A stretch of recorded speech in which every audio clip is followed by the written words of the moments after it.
The events in this program are based on a true story. Names, dates, and details have been changed. On this episode of Bizarre Murders, a broke and in-debt financial planner whose wife is cheating on him hatches a plot to fix his life if he can just find the right hitman.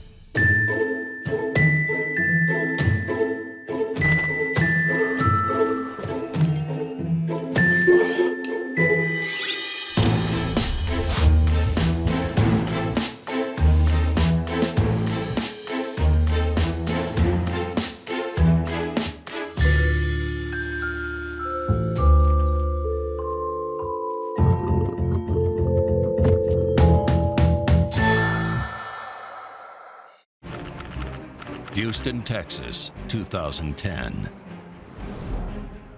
This is Ron Martin, an out-of-work financial planner, and his wife Jane, a part-time nurse. They've been married for 10 years, have fallen out of love, and have no children. Ron is eating breakfast and watching internet porn. Jane believes Ron is rich, so she's been cheating on him with a doctor at work for over a year, hoping Ron will divorce her and she'll get a settlement. She takes an Oxycontin as she gets ready for work. So obviously, this is not a healthy relationship, but there's something else. Ron has a secret. He invested heavily in video stores. And the genius lost his tail. Now he's got to find a way out. Jane left her phone in the kitchen and it buzzes. It's a text from Dr. Kevin Lee, Jane's lover, confirming a plan to meet her at a hotel after work. He gets an idea. Ron goes into the bathroom to hand Jane the phone and tells her they're about to take out a new investment, a very, very big life insurance policy. So here's a free life hack. If your spouse puts a large life insurance policy on you with them as the sole beneficiary, sleep with one eye open.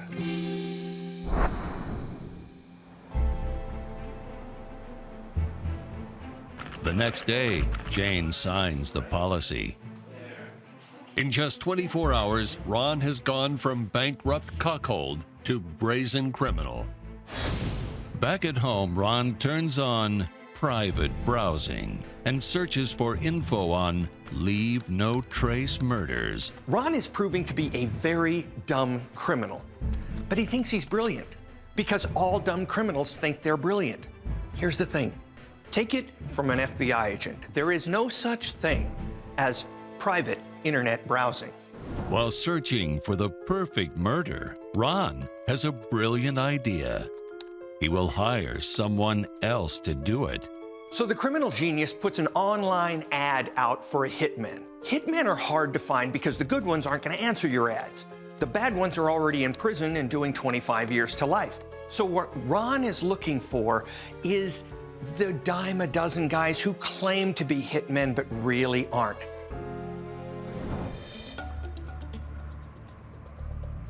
Ron finds a few good candidates advertising their services on a dangerous jobs posting.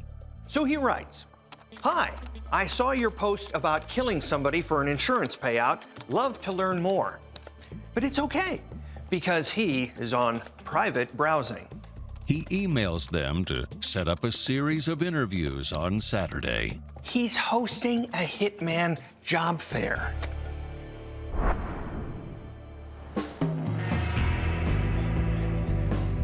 So where else would you meet a hitman you met online to kill your wife? In a seedy bar.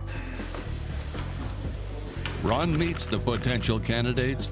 We've had lots of years. Lots and lots of years.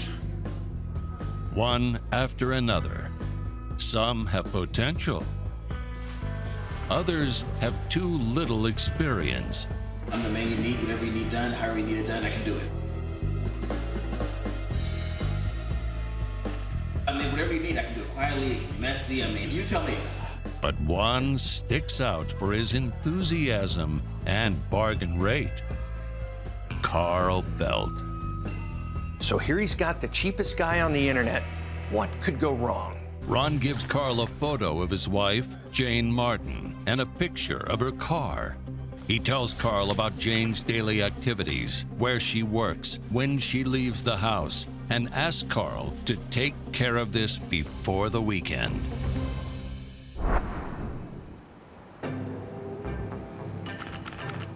Though he doesn't have experience as a hitman, Carl does have a small criminal record and has served jail time for aggravated assault. So he thinks aggravated assault is what, like halfway to murder? That's in my resume, I can do this. Carl settles in with a beer and researches online the best way to kill someone. The more blood you leave, the more evidence you leave. So he's in a conundrum. And Carl's got a problem. He gets squeamish around blood. This is a poor trait for a hitman. After reading various how-to websites, Carl decides that he will ambush Jane and strangle her to death. Strangling involves no weapons other than a rope, and if done properly, it can be very clean. You can learn to do anything online, anything. But if you do, you leave breadcrumbs, and the FBI will know what you learned. With his plan in place, Carl searches for more information on Jane Martin and finds her profile on social media. He looks through a few pictures to study the face of his next, well, first victim.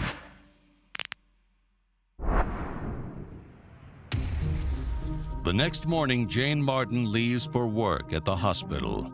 On the way, she posts on social media that she's going to pick up some groceries and asks if anyone needs anything at the hospital. People share everything on social media. Hi, I'm stepping off this curb. I'm at this coffee shop. This is fabulous for stalkers. You might as well have strapped a GPS to your body. Meanwhile, Carl has barely slept and is stalking Jane online. He sees her post and realizes this is his chance to take care of business. Carl is thinking, being a hitman is the easiest thing in the world. All you have to do is show up and kill someone. Oh, Carl, you don't have a clue. Carl approaches the grocery store and spots Jane's car in the parking lot. He waits till she goes inside, then exits his vehicle and approaches hers, and tries to see if the door is unlocked so he can hide in the back seat. But the door is locked. He is momentarily at a loss for what to do. Carl hides behind Jane's car and waits. Jane Martin is now on her way back outside with her groceries and a box of donuts. Jane unlocks her door, and while she is putting the donuts in the car, Carl ambushes her. Carl uses a rope and a technique he's learned from watching strangling video tutorials online. Jane puts up little fight, and her life is lost. Carl has moved Jane Martin into the passenger seat. They take off. Carl then makes a call to Ron to inform him the job is finished. Whoa. Hey, dude, I killed your girl. You sure? Ron is delighted and sighs with relief. He says the insurance money will take a few weeks to arrive, but he will reach out to Carl to settle up when it does. Ron decides to celebrate and heads out that afternoon to get some happy hour drinks with friends. He has more than one too many, and no one knows he is secretly celebrating his wife's murder.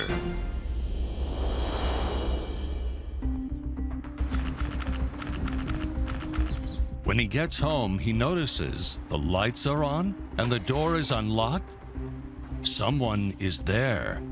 He smells something cooking and cautiously heads to the kitchen, where he is greeted by what should be his dead wife, Jane. So say you're Ron. That's when you go back in your short-term memory and think, what did I drink? Hey, honey. Oh, really? In the middle of the day?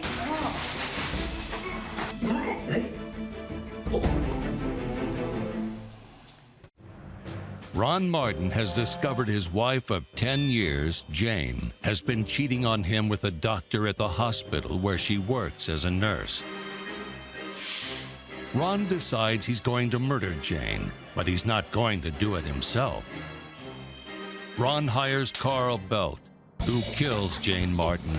But after a night of drinking and secretly celebrating her death, Ron gets home and can't believe what he sees. Jane is still very much alive and making a delicious pot roast.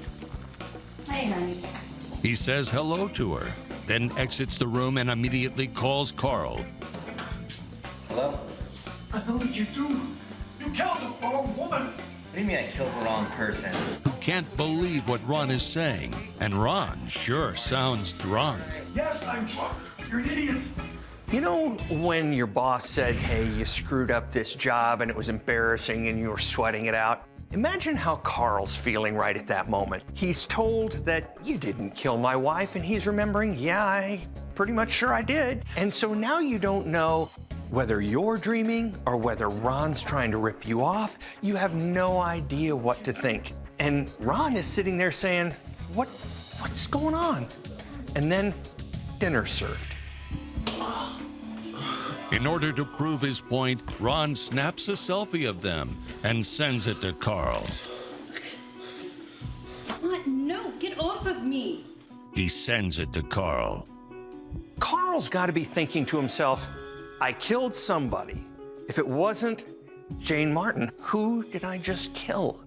Carl looks at the photo and something doesn't seem right. He pulls up Jane Martin's social media profile. Multiple Jane Martins come up. Carl compares the profile of the Jane Martin he killed with another Jane Martin. Oh my God. He is stunned at how closely they resemble one another They have the same car? and nearly faints. So Carl has killed the wrong Jane Martin.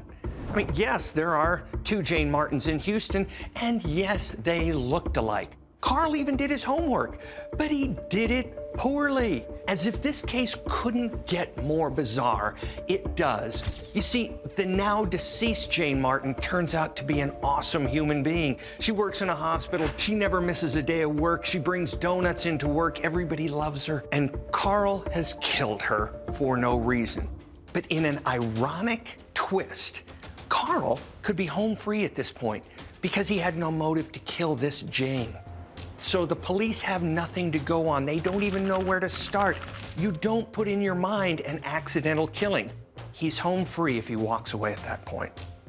What's so hard about this kind of case is that police trace motive, they trace means, they trace connections, and there's no connection. There's no motive in this case to kill that particular woman. Even if it's insanity, there's indications of it at the crime scene. This has nothing.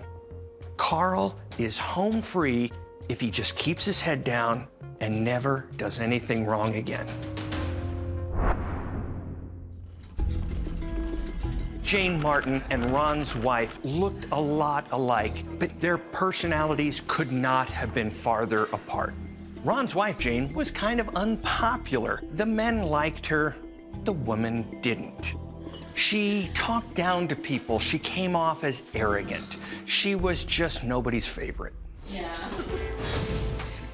Her co-workers also knew that even though she was married, she was having an affair with Dr. Lee, and she would also talk trash on her husband. She said that he was a deadbeat and that he had no sex drive.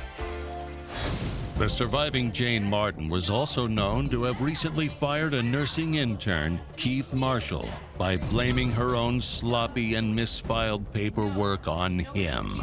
You're fired today. Get your stuff and get out!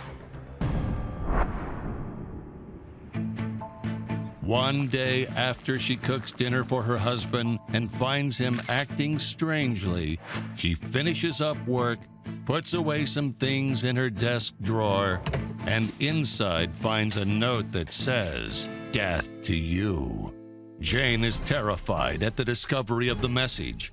She tries to reach her love doctor, but he doesn't answer. Did you leave this note in my desk? This is not funny.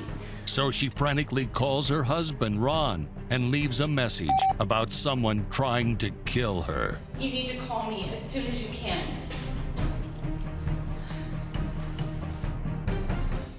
Ron Martin discovered that the hitman he hired to murder his wife Jane Martin made a bizarre and lethal mistake and killed the wrong woman named Jane Martin. You got the wrong woman. The hitman Carl Belt now realizes what he has done and is determined to kill the right Jane Martin to get his insurance payout.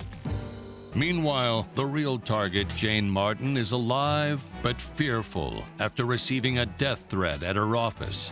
Jane frantically leaves her husband Ron a message that says she's going to leave work early because she's terrified. She makes a post on social media that she got a note that someone is trying to kill her.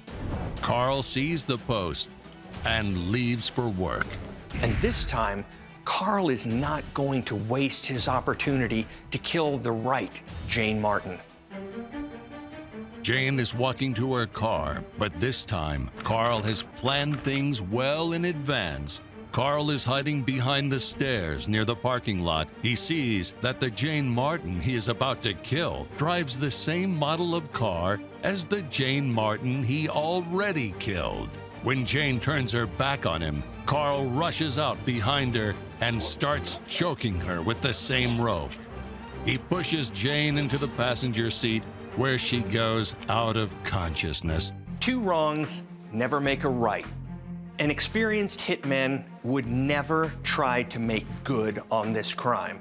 And if they did, they wouldn't do it in the exact same way at the exact same place. And most importantly, they wouldn't rush it. Carl steps into the driver's seat and takes off. While in the car, Jane wakes up. She realizes she's been kidnapped, but she pretends to be dead. Carl is driving erratically. Jane pocket dials 911 on her phone. An operator answers and hears what's going on. Carl glances over and realizes Jane is still alive. She tries to fight him off. The first murder went so quickly, Carl just assumed the second one would too. But this is no plain Jane, and she is fighting back. But Carl eventually wins. Carl then decides it would be the smartest thing to take the body to the exact same place he took the first body. Carl believes that at the end of this rainbow is a pot of gold. He chose the wrong rainbow. At the end of the one he's following is a prison shower. He's thinking, what can go wrong? He's like an ant doing the same thing over and over by rote, but he's doing the wrong thing. So it's the next day, and police now have two suspects. The first is the ex-intern Keith. Now, Keith has admitted to the police that he left a death threat in Jane's desk drawer. I can explain that. Yeah, that's creepy. Yeah, that's horrible. But it's not a conviction because he has a solid alibi. And that alibi is corroborated by everyone who works with him. All right, thank you. The next suspect is the logical one, Jane's spouse, Ron Martin. Now, police have already learned from her coworkers that she was having an affair. That's motive. Then they found out that just days before Jane's murder, Ron took out a large insurance policy on her life with him as the sole beneficiary. So what you've got now is motive, proof of motive, but you're lacking one important thing. They don't have physical evidence to connect Ron Martin with his wife's murder. But the police have another mystery to figure out. Two Jane Martins dead within just several days of each other. Is there a serial killer out there? Somebody who hates the name Jane Martin? Investigators look into any phone records, texts, or digital footprints that may have been left before the murder and discover one new number in particular that shows up frequently in Ron's phone the week before the murder. That number belongs to Carl Belt. Hello? So they bring in Carl for questioning, and they find that he's not the savviest criminal they've ever interviewed. Big surprise. They also go through his digital records and find out that he has pulled up the social media pages of the first Jane Martin who was killed. If there was a Hall of Fame for dumb criminals. Carl just earned his way in on the first vote. With all the pieces fitting into the puzzle, investigators are left with only one question from this killer. Why in the world would he leave the body of his second victim in the same place as the first? When a novice hitman kills the wrong person because she has the exact same name as his intended victim, he tries to make good on his promise. But he decided to carry out the crime in exactly the same manner and leaves a long trail of clues that led authorities right to him. My grandmother would be smarter. Yeah. So let's think about Carl's mindset at this moment. He's killed the first person and seemingly got away with it. Except for the fact that he killed the wrong person, it was perfect. So now he's killing the second person and he says, I'm going to dump the body at the exact same place. That way the police will never bother me. What can go wrong? Carl gets life in prison without parole. Ron gets life in prison for orchestrating the hit. And remember Keith, the ex-intern? He gets his job back at the hospital because apparently they were short one nurse. Just when you think you've seen everything, here comes this bizarre case of mistaken identity. You have two women with the same name, same cars, they even look alike. And then you roll in a vengeful husband and Carl Belt, and what do you get? So what have we learned? 1, murder's never the answer. And 2, even though everything you read in the internet is true, you still shouldn't believe what you read about a hitman. The case of the murder of Jane Martin and the murder of Jane Martin reminds me of something that we used to say in the squad bay. The Riddler is fiction. He's a made-up character. We were rarely stunned by the brilliance of criminals. We were more often astounded at how foolish they were. The thing about this case that rocks me to the core, like all other cases like this, is how casual people are with the lives of people who've lived 30 years and have 40 more to go. How can you be so callous?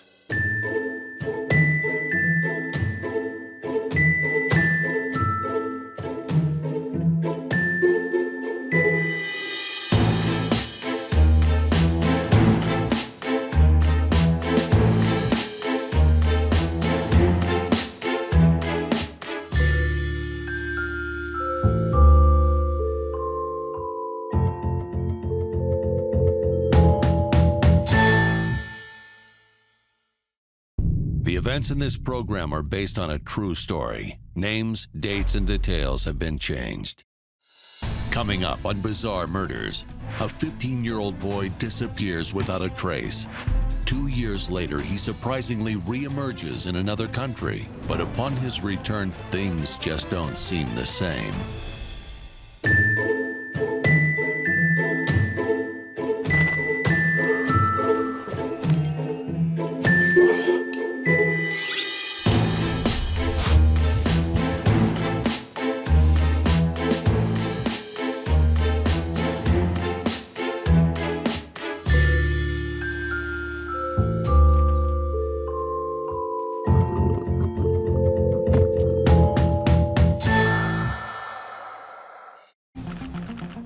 This is Thomas Gaines, a troubled kid from a troubled home. At just age 15, he already has 3 tattoos, one of which is a cross made of bones on his left hand.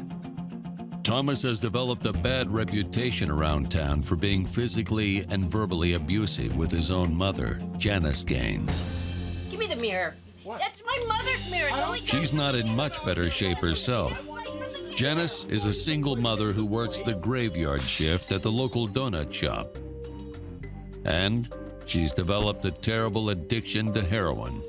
And some would say, an even worse addiction to sweets. Janice's favorite activity is snoring her days away, which is fine with Thomas. It gives him and his much older siblings, Kimberly and Craig, ample opportunity to behave badly. Thomas was recently arrested for shoplifting computers, a felony. Computers. He's on the verge of being sentenced to juvenile detention. On a hot summer day in 2008, looking for distraction, Thomas steals $5 from his mother's purse. He grabs his wallet and backpack and heads out the door to play basketball at a local park with his friends. As night falls and the game wraps up, he calls home to ask for a ride. But as always, his mother is fast asleep. Annoyed, his older brother Craig tells him to just walk home instead. This is the very last time anybody will ever speak to Thomas Gaines. One quiet summer night, he disappears into thin air, and he's never heard from again.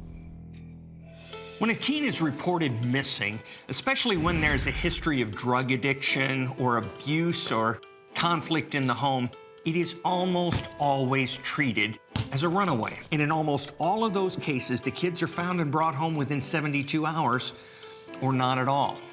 The clock is ticking on Thomas Gaines. The circumstances lead authorities to believe that Thomas ran away for any number of reasons. But as their critical 72-hour window closes, the police begin to worry that they won't find Thomas Gaines anytime soon. So here's the quandary the police have. Did something really bad happen to this kid, or did he take foot bail because he was afraid of going to juvie? Now the police have to start looking at different options, and they have to do it right away, because 10% of these kids who go missing don't do it voluntarily. In Thomas Gaines' case, the vital hours turn into days, and then weeks, and then very quickly, 3 months pass without a single clue as to the boy's whereabouts. Then, one night, the cops receive an urgent phone call. Thomas's older brother Craig is on the other end of the line. He says he sees his little brother outside the house trying to break into the family's garage. The police race to the scene. They search the Gaines garage and the rest of the property. There's not a single sign of a break-in at the house.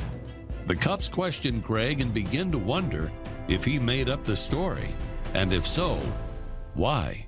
People make up stories to tell the police all the time. You wonder, is it for fun? Did they somehow misinterpret something they saw or the facts as they were told? Or sometimes it might just be a cry for help.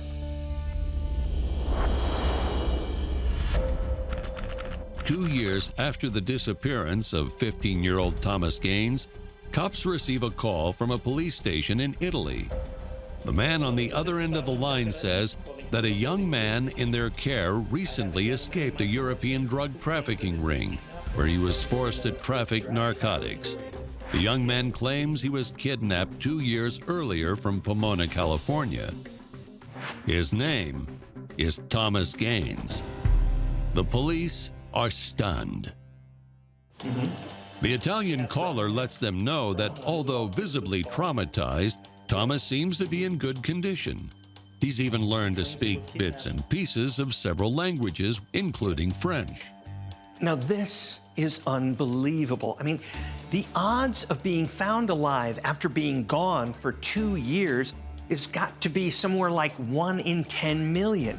You have a greater chance of being eaten by an alligator than you do of being found alive after being held captive for so long. Hi, Miss Gaines. Yeah. Investigators arrive at Janice's door and inform her of the good news. Her long-lost son, Thomas, may have been found alive in Italy. Authorities need a family member to fly over to Europe to confirm his identity. The Gaines are in complete and utter shock. Finally, they have some of the answers to his disappearance and are thrilled he is alive. But Craig is uncharacteristically quiet, taking in all the news. They found Tommy. He seems shell-shocked at the news. A local church raises the money to pay for Kimberly, Thomas's older sister, to fly to Italy. Kimberly is known as the Good Gaines. She is kind, sweet, and a little naive. She's never traveled outside California before, let alone the United States. But she is really looking forward to positively identifying her little brother and ending her family's 2-year nightmare. Since Thomas's disappearance, her mother and brother have changed dramatically for the better. Janice has a new job as a bookkeeper, and Craig has just graduated from community college. In situations where a teenager was abducted, there's a lot of trauma for the family of the victim that were left behind. Everybody needs to adapt back into the family and into the family's routine, especially the victim. But this is hard because they're all changed people. Kimberly anxiously arrives at the police station. She's holding a stack of family photos.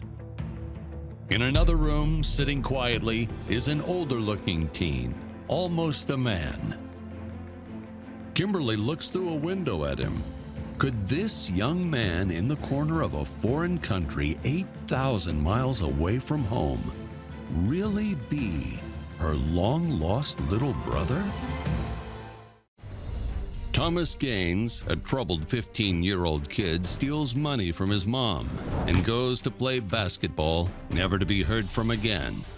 2 years later, Pomona police receive a strange call from a police station in Italy that a young man in their care claims he was kidnapped 2 years earlier from Pomona, California, and that his name is Thomas Gaines. Investigators inform the Gaines family, and Thomas's sister Kimberly flies to Italy to identify him and bring him home. Police Station, Naples, Italy, 2010. Kimberly Gaines, with family photos in hand, enters a small room in which a teenager is sitting quietly. He quickly stands in disbelief. As he embraces her, she recognizes him immediately. On his left hand is his telltale cross tattoo. She quickly confirms to the authorities that this is her long-lost little brother. But authorities tell her not to expect much from Thomas right away. They say he may have been severely abused while in captivity and seems to have very few memories of his life before being abducted. He also speaks with a French accent. In situations like this, the abductors want autonomous victims. They don't want somebody that they're going to have to lock into a room or always wonder if they're going to try to escape. So what they do is they brainwash them. They tell them that drug dealing is the most normal thing in the world to be doing. And besides, your family doesn't want you back anyway. Satisfied, authorities release him. You're coming home. And the two of them head to the American consulate, where Thomas is issued a new U.S. passport. When Thomas and Kimberly arrive in California, they're greeted by a small family celebration and accompanied by some investigators. Hi. Thomas's mother, Janice, stands back surveying the scene. Kimberly pushes her towards Thomas. Janice looks at him in the eyes for a long time and then gives him a hug. Thomas looks around and realizes one person is missing, his brother Craig. He asks her where his older brother is, but she tells him he couldn't make it. Craig has just graduated from community college, but then checked himself into a drug treatment program. While the Gaines are overjoyed to have Thomas home, little things about him seem quite strange to them. Thomas's eyes have changed color. He always had bright blue eyes, but now they are a very somber, dark shade of brown. Also, his complexion is much darker and more olive. Thomas surprisingly opens up with his family some of the horrors of his captivity. They used chemicals on him to change his skin and complexion and the color of his eyes, so he would no longer be recognizable. The Gaines are rightfully horrified and want Thomas to get back to as normal a life as possible. Janice now lives in a very small studio apartment, so Thomas moves in with Kimberly and her husband in their trailer about 20 miles outside of town. Yeah, this is it. Yeah. He sleeps on a mattress on the floor. He quickly enrolls in the local high school as a senior. That's a much more rural life than where Thomas used to live in Pomona. Family thinks it's good for him to be around new schoolmates who don't know him from before and won't judge what he's been through. This is the story of a child who's been kidnapped, then transported to Europe by a drug trafficking ring, and then who manages to escape. It's the stuff of books and bad direct-to-DVD movies. A tabloid news program gets wind of Thomas's story and hires a local PI, Ron Dyson, to dig deeper into the story. Hello? Dyson shows up at Kimberly's trailer with a TV crew looking for Thomas. Thomas here. No. Kimberly asks them to leave, but Thomas walks out and volunteers to be interviewed. Dyson is stunned by the boy's thick accent and his broken English. Dyson compares a picture of 15-year-old Thomas with the 17-year-old teen before him and thinks something isn't right. After hearing Thomas's harrowing tale about how his eye color has been permanently altered, Dyson contacts several top ophthalmologists to ask if eye colors can be changed by injecting them with chemicals. They all tell him no. You can change your eye color with contacts, yeah, but with chemicals and eye drops, not so much. Dyson contacts a dialect expert to see if a person's accent could change so dramatically, and if they would forget their native language after 2 years. Again, the answer is no. I mean, they might pick up an accent, maybe even new ways of phrasing their sentences, but they're not going to forget their native language. Dyson takes his suspicions to the Pomona police, but they are distracted by another case, a possible murder.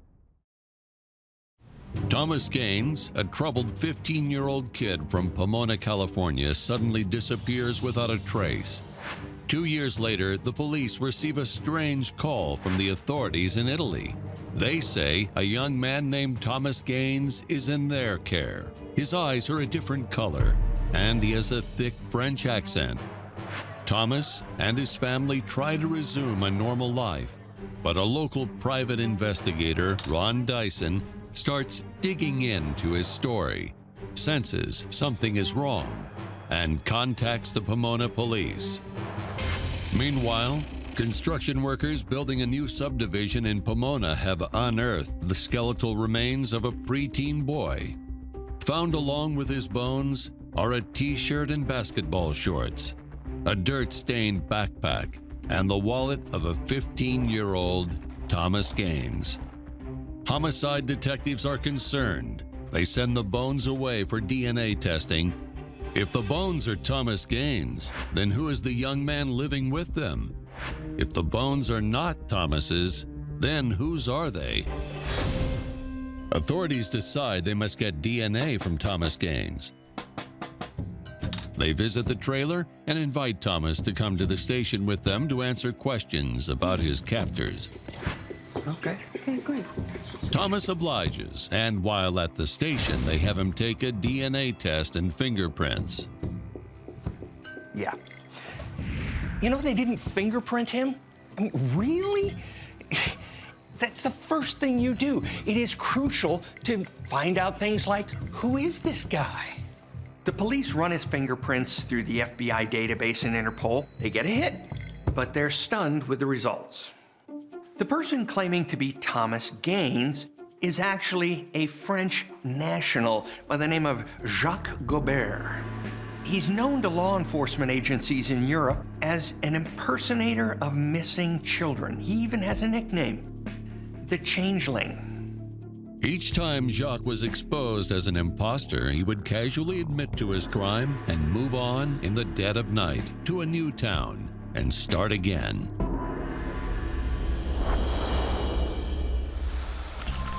Pomona Police Department, 2010. Pomona police press Jacques for details on how he ended up impersonating Thomas Gaines. Jacques says, "I'm not a bad person. I just want to be loved. I just want a family of my very own for once." He happily admits that he was living in a youth shelter in Italy, but he was on the verge of being discovered. So he decided to steal the name and identity of a real person this time, an American. So it would be harder for Italian authorities to confirm. At night, he snuck into the shelter's office and called the U.S. Center for Missing and Exploited Children, disguised as one of the employees. Jacques basically describes himself to the woman on the phone, and she checks her databases and finds that this kid bears a strong resemblance to a kid who went missing out of Pomona 2 years before. And so what if the eye color doesn't match? Everything else was so close. The U.S. Center for Missing and Exploited Children quickly emails Jacques a picture of Thomas Gaines on the shelter's computer. He thinks he closely resembles the American boy and can easily pass as him. Gobert confirms that the missing teen is at the shelter standing in front of them. Now the con is on for Jacques. He studies the picture and finds this tattoo on the kid's hands. Next stop, the tattoo parlor, where this genius gets the exact tattoo on his hand, right about there. Final stop, the Naples Police Department. And that's how it happened. But now the Pomona police aren't just looking at Jacques as an imposter. They're looking at him as a murder suspect. Police arrest Gobert on another charge, forgery. At this point, there's more questions than answers. And two of those questions are, number one, what happened to Thomas Gaines? And number two, why are the Gaines family playing along with the charade that Jacques is Thomas? When police get the DNA back from the bones, it's a match for Thomas Gaines. They begin to interrogate Jacques. He doubles down on his story of impersonating the boy, but says he had nothing to do with the boy's actual disappearance.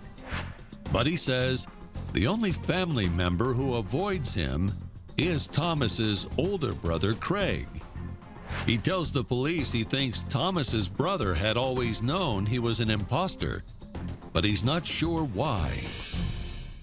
Jacques Gobert is a con man in his early 20s from France. He has duped a long-suffering family and authorities from 2 different countries into believing that he's Thomas Gaines from Pomona, California.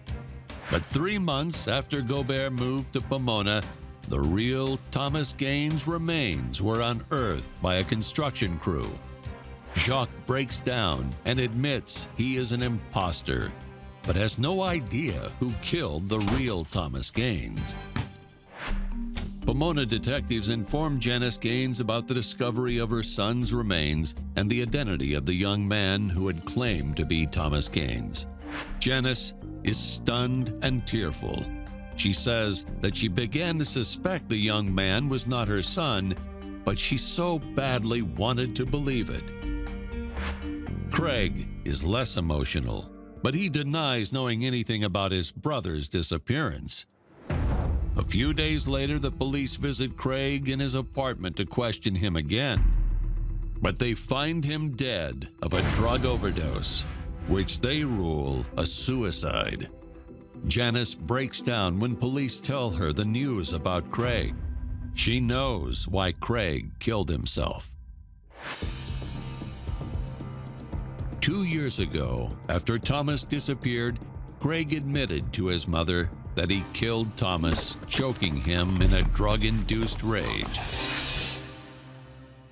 He buried Thomas's body in the woods close to their house. Janice probably kept Craig's secret all these years because of her own guilt, shame, and to protect the one son she still had left. Janice Gaines is found guilty of accessory to murder and goes to prison for 10 years. Meanwhile, Jacques Gobert pleads guilty to perjury and possessing and obtaining official documents under false pretenses. For his callous and thoughtless impersonation of a missing boy, Jacques is sentenced to 6 years. This is a case with multiple tragic endings. It's the story of a family who loses a child only to have him resurface years later and then to lose him again to the most unimaginable circumstances. On the other hand, a man who just wished he had a family to love him went to great lengths to make that happen. And for a little while, maybe it was healing for both of them.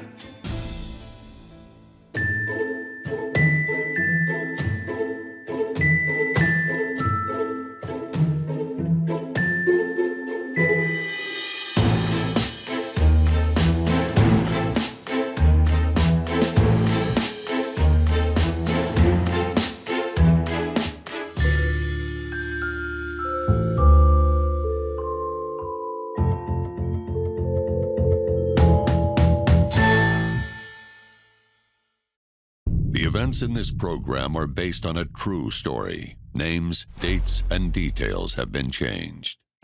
Coming up on Bizarre Murders, when an innocent church scavenger hunt unexpectedly leads to a dead body, all signs point to foul play. To catch the killer, detectives will enter into a world of sex, drugs, and rock and roll. And this hunt is far from fun and games.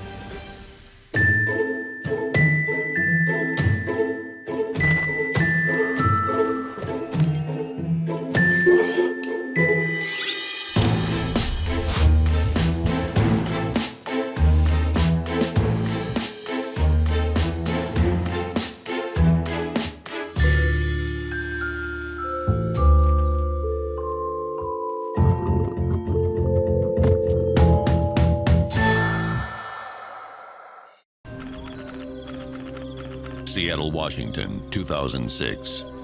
A seemingly quiet Halloween night, Detective Tyler Booker is enjoying a quiet patrol. He's reminiscing about his first case just weeks before, an open and shut homicide by a jealous husband. He's curious if every case will be so easy to solve. Perhaps it's a cruel irony that he then spots a man's leg sticking out from behind a dumpster near the local church. Detective Booker discovers what could be a discarded Halloween decoration of a dead body. But becoming suspicious, Booker checks the body for a pulse, only to realize to his horror that it's an authentic corpse. It probably doesn't surprise anyone that bodies are found on Halloween, and there's hardly a tougher time to investigate because you've got kids from wall to wall. They've all got masks on, good and bad, and really, it's a recipe for disaster. Detective Booker discovers an alarming clue placed conveniently over the body.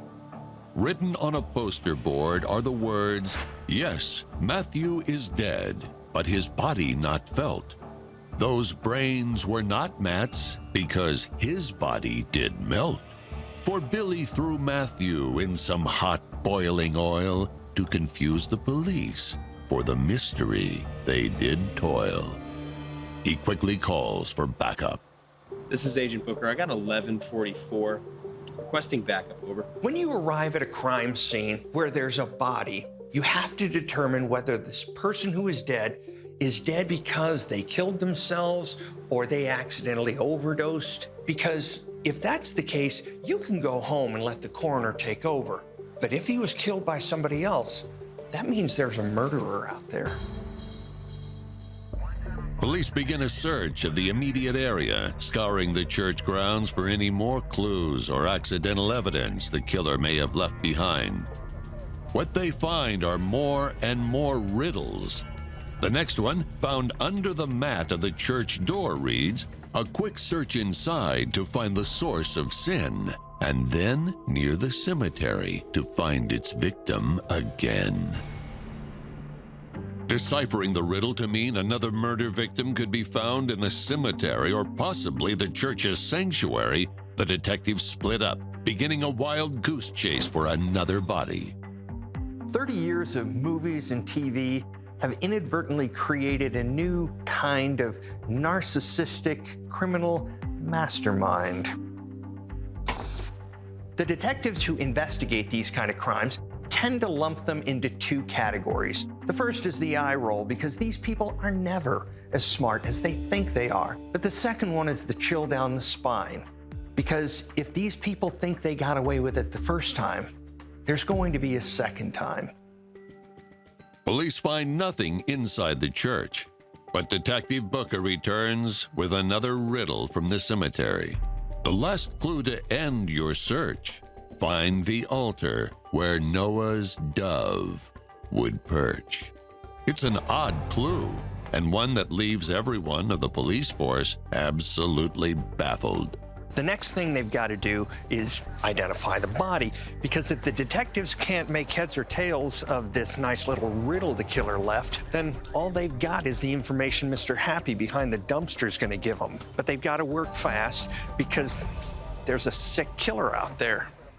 Checking the victim's wallet leads to an identification. The ID belongs to Kurt Flair, a local drug addict and petty theft known to many of the officers at the scene due to prior arrests.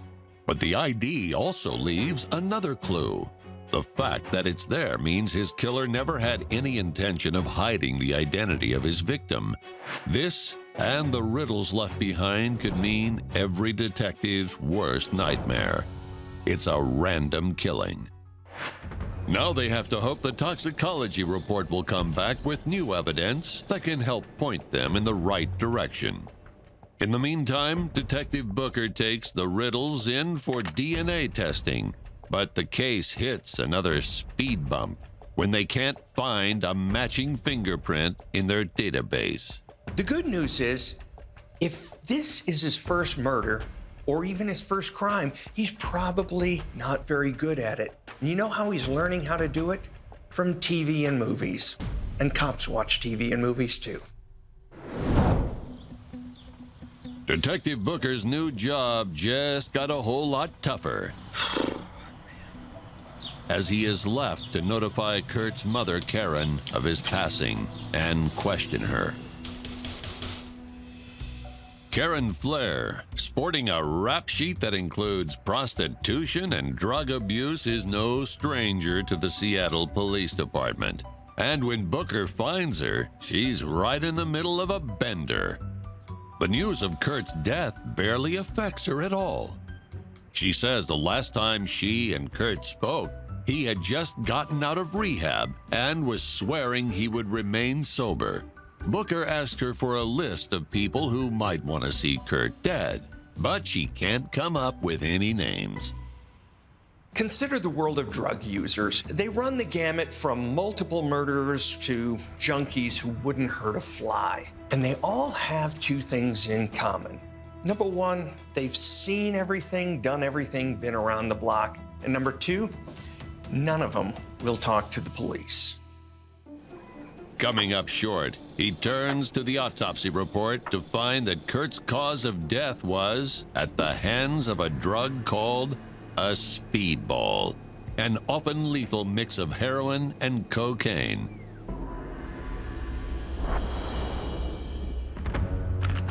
Across town, police find a solid lead in a drug dealer, Ace Horowitz, who was often seen running in the same circles as Kurt. They quickly bring him in for questioning. One great thing about drug dealers is if you threaten to charge them with a crime, like accessory to murder, they become very helpful. According to Ace, Kurt seemingly found religion and sought Ace out to convert him to the faith and save him from his sinful ways. But when Ace wouldn't accept Kurt's help, the two argued and were never to be seen together again. Not having any hard evidence to keep Ace in their custody, he is released. But something about his story strikes Booker as odd. He realized that he never told Ace that Kurt's body was found near a church.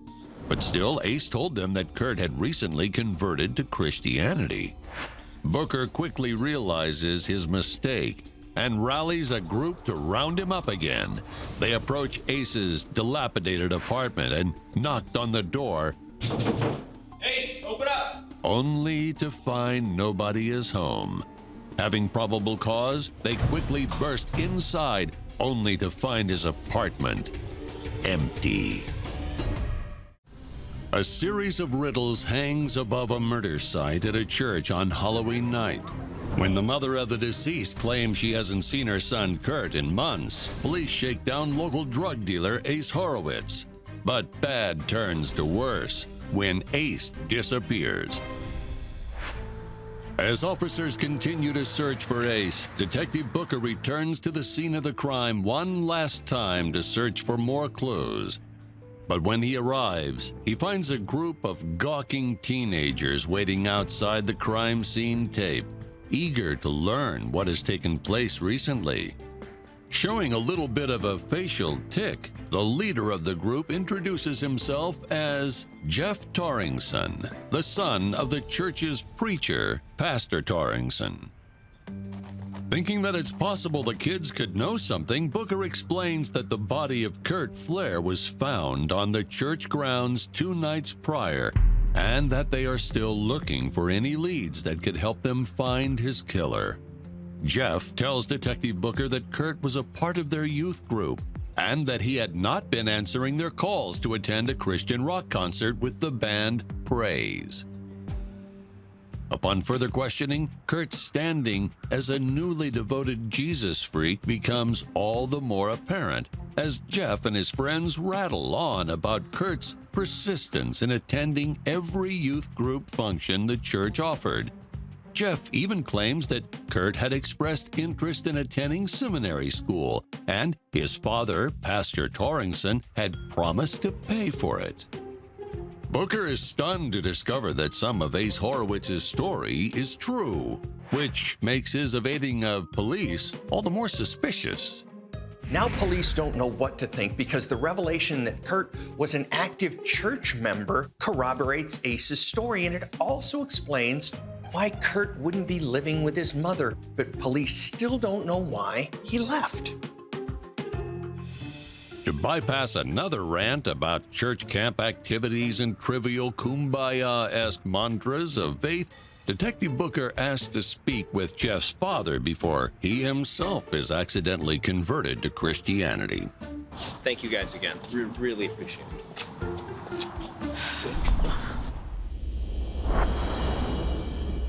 Detective Booker questions Pastor Torringson on Kurt's history with the church and finds a colorful redemption story. Coming from an unsteady home, Kurt drifted from drug fix to drug fix before a series of stints in rehab finally set him straight. Kurt soon found his way to Paul's congregation, became a born-again Christian, and just recently celebrated 9 months of sobriety from both heroin and alcohol.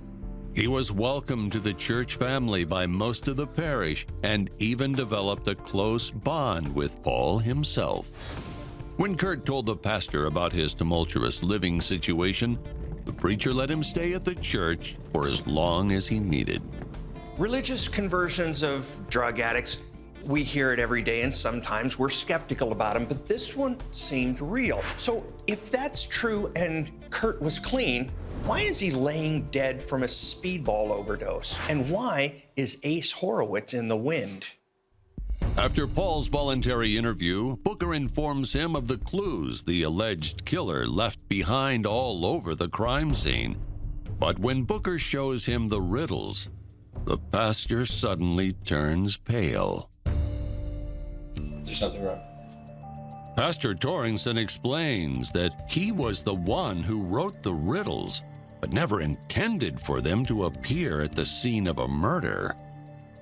Now this is a monkey wrench that changes everything. Paul says that he made the riddles that morning for a Halloween scavenger hunt for the youth group, but because of the holiday, there was a lower turnout than he expected, and the scavenger hunt was to be postponed until the next weekend.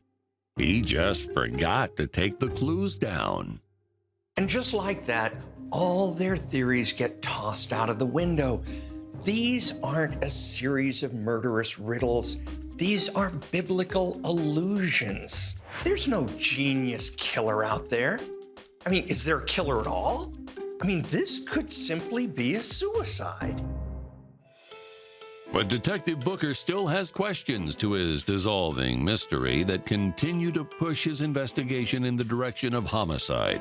He wonders aloud to his partner, if it was a suicide that Ace Horowitz wasn't involved with, why was he running? And since when does a drug addict relapse into a drug as hard as speedball? Drug use is tricky at best, and seasoned addicts know that if you're going to relapse, you shouldn't dive in too hard and heavy because you might die. Kurt Flair had been a drug user the bulk of his life, so he should have known better, and police wondered, was this overdose accidental? Then, 2 more clues fall into Detective Booker's lap. After another scan of the murder scene, police find a small baggie with drug residue in the bushes nearby where Kurt's body was found. On the bag is a fingerprint that detectives hope will finally point to a killer. Pastor Torrington also tells police that the day of the scavenger hunt, a small amount of money went missing from the church. Detectives now have a new possible theory. Did Kurt Flair rob the church in order to purchase drugs? And if so, did he purchase them from Ace Horowitz? Police quickly send the drug baggie over to discover just who the mystery fingerprint belongs to. On Halloween, Detective Tyler Booker discovers the body of an ex-drug addict, Kurt Flair, behind a church dumpster. Fortunately, the clues police believed were left by the killer were actually meant for the church's scavenger hunt. Now, Booker's last lead is a mysterious fingerprint left on a drug bag. Police finally corner Ace at a local hangout and bring him in. But as Ace is waiting to be charged, another twist is thrown into the case. The fingerprints on the baggie don't belong to Ace Horowitz. In fact, the prints don't belong to anyone in the database at all. Okay, picture this. Every cop in the department is figuring the last pieces of the puzzle are fitting in, and this drug dealer is going down. And now it's been several days since they've had a lead of any kind, and this guy, this drug dealer, he might not even be responsible? But Detective Booker still has one last Hail Mary play up his sleeve. Police know that Ace was selling drugs the week of Kurt's death, and now they know that money went missing from the church the day Kurt died. They assume that somebody from the church purchased the drugs, and they also assume that they purchased those drugs from Ace because of his previous connection with Kurt. Ace knows that he's not getting out of this without some sort of penalty. He begins asking for immunity to being an accessory for murder. You're gonna have to give me something good. The detectives bite, convincing him to give his story a new coat of paint. Ace admits to selling drugs the morning of Kurt's death, but he claims he never sold anything to Kurt and hadn't since Kurt converted to Christianity. When asked by detectives why he ran away from police, Ace explained that the only alibi he had the night of Kurt's death was that he paid Kurt's mother, Karen, for sex and was otherwise occupied. You want to know the truth? Yes. I was banging his mom. Now police are feeling kind of foolish because not only is this guy not the Riddler that they thought he was, when police looked into Ace's alibi, it checked out because he was sleeping with Kurt's mom. Detectives quickly track down Karen and confirm his alibi, leading them to their next question. Who did you sell drugs to on the morning of Kurt's death? Ace runs through a mental list of his clientele, but every name he gives Booker appears in the police database and isn't a match for the fingerprint on the drug baggie found at the crime scene. Booker presses harder. Finally, Ace recalls a client that day, someone who seemed as though they were a first-time buyer. Ace claims he never got a name from this mystery client, but describes him as an older, short, nerdy teenager with a slight facial tic. Detective Booker is quick to put a name to a face. Jeff Torrington, the pastor's son. Police quickly race over to the church. Booker arrests Jeff Torrington on the charge of homicide. In processing, detectives are able to score a match of Jeff's fingerprints on the drug baggie found at the scene of the crime. Now things are starting to fit into place. They know who the fingerprints belong to, they've got somebody connected to both Kurt and Ace, and they've got the crime scene. But you can have all the evidence in the world, but you still need motive, and they don't got it. Jeff admits to purchasing the drugs from Horowitz, but claims he never intended for Kurt to overdose. He says that in recent meetings, he had considered Kurt to become more withdrawn and quiet. He was worried he was on the verge of a relapse. Having learned from his father how to deal and treat drug addicts, Jeff claims he meant to buy a small dosage, not a sandbag, so that Kurt could get an easy fix without fully relapsing. The idea is not totally unheard of, but there's something not adding up. And police can't help but think that Jeff's being a little disingenuous. Police press harder, grilling Jeff for hours. If he was only trying to help, why did he steal money from the church instead of paying for the drugs himself? Why did he leave Kurt behind the dumpster under the clues to be discovered by just anyone? With all their leads spent, Detective Booker finally thinks he makes the right connection for motive. And he hits Jeff hard with it. Detective Booker continues to press for information that it was the pastor's son, Jeff Torrington, who made the drug purchase. But in Jeff's interrogation, he claims he just wanted to help ease him through a relapse. But Detective Booker isn't buying it. Booker remembers the one thing that could function as a motive. Jeff's father was planning on paying for Kurt's seminary school. Booker rails on Jeff, pushing him until he finally breaks and admits that he murdered Kurt because he felt as though he was being replaced as his father's only son. The morning of Kurt's murder, Jeff stole money from the church, purchased the speedball from Ace, and then blackmailed Kurt by saying that if he didn't take all the drugs, he would tell everyone that it was Kurt who stole the money. Take it. At the church, Jeff points his dad's gun at Kurt and forces him to inhale the speedball. When Kurt overdosed, Jeff moved the body behind the dumpster under his father's scavenger hunt clue, left to make an alibi for himself, and planned to return the following morning to discover Kurt dead and report it to police. With his confession, Jeff Torrington was charged with first-degree murder and charged with 25 years to life in prison. Jeff fell victim to a number of deadly sins: wrath, pride, but mainly envy. He was jealous of his father's relationship with Kurt. And in the end, he's going to find out that it's difficult serving God while you're also serving life without parole.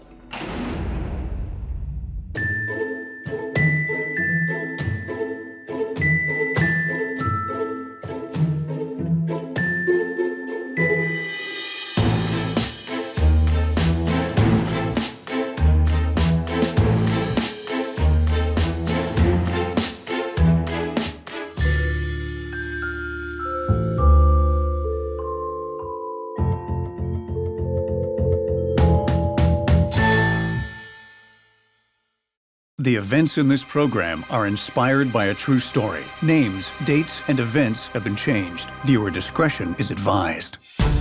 Coming up on Bizarre Murders, a young woman with great potential, connected to 3 men with hidden agendas, and a whodunit high-tech investigation reveals how a half-baked fresh start can lead to getting burnt.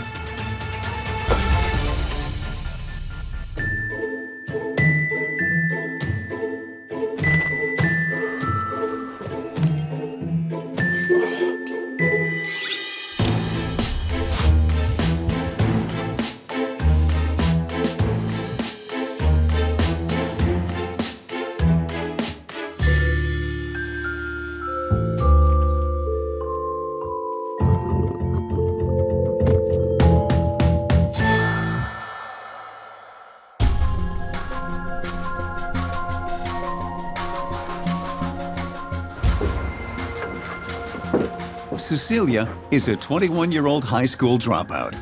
She's had some bad luck in the past, but she's planning a new beginning and has all the right stuff to succeed.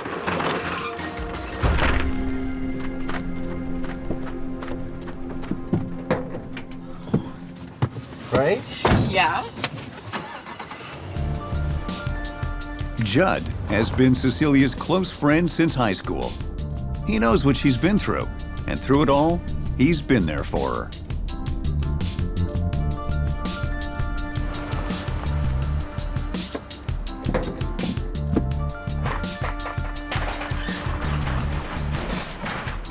This new apartment is the fresh start Cecilia needs. Hi, guys. Hi. I'm Mateo. Nice to meet you. I'm your new neighbor. Cecilia? Cecilia, nice to meet you. That's Judd. Nice to meet you, Judd. You guys need a hand? Yes, do you mind? Oh, yeah, no worries. Mateo's warm welcome is icing on the cake.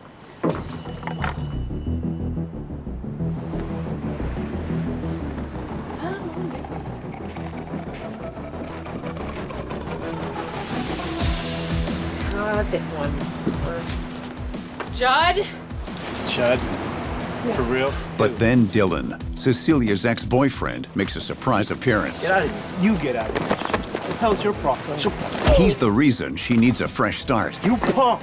That's what you get. Yo. What are you doing here? A long time. What are you doing here? What am I? Cecilia was 16 when she met Dylan, your typical bad boy. You're supposed to be with me. What the hell are you doing? Cecilia, is this guy bothering you? No, he's not. You're bothering me, bro. Soon, she was hanging out with the wrong crowd, skipping classes, and eventually she dropped out of school. This is the punk you with now? Is that what's up? They moved in together, but it was more of a nightmare than a fairy tale. You need to get out of here. Who is that anyways? None of your business. It's been 5 years since Cecilia made that mistake, and try as she may, it seems to be following her. At the FBI, we take it very seriously that 1 in 4 women in the United States have been the victim of severe physical violence. Even worse, 1 in 3 women who is a victim of homicide was murdered by her current or former partner. Dylan, you gotta go. Let's just have a talk about it. I'm gonna call the cops, okay? Call the cops for, girl? I'm going to call the police. So go! Go!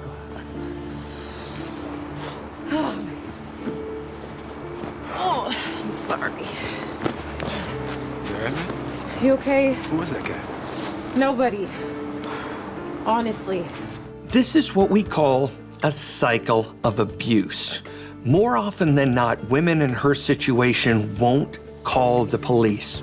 And usually, that ends badly. All right, you guys can put that wherever you want. Despite the fiasco on her first day in her new apartment, Cecilia is still determined to put it all behind her. Wait, I just want to say thank you. Hey, no problem. Thanks Nice to again. meet you. Yeah. You're wonderful. Okay, cool. Thanks. And she has willing help close by from her very friendly new neighbor, Mateo. Which doesn't thrill Judd. In the days that follow, Cecilia settles into her new digs.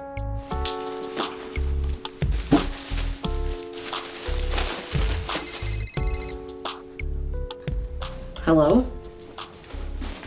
I'm good. How are you? A fresh start, new neighbors. Things are looking up for Cecilia. Independence suits her well.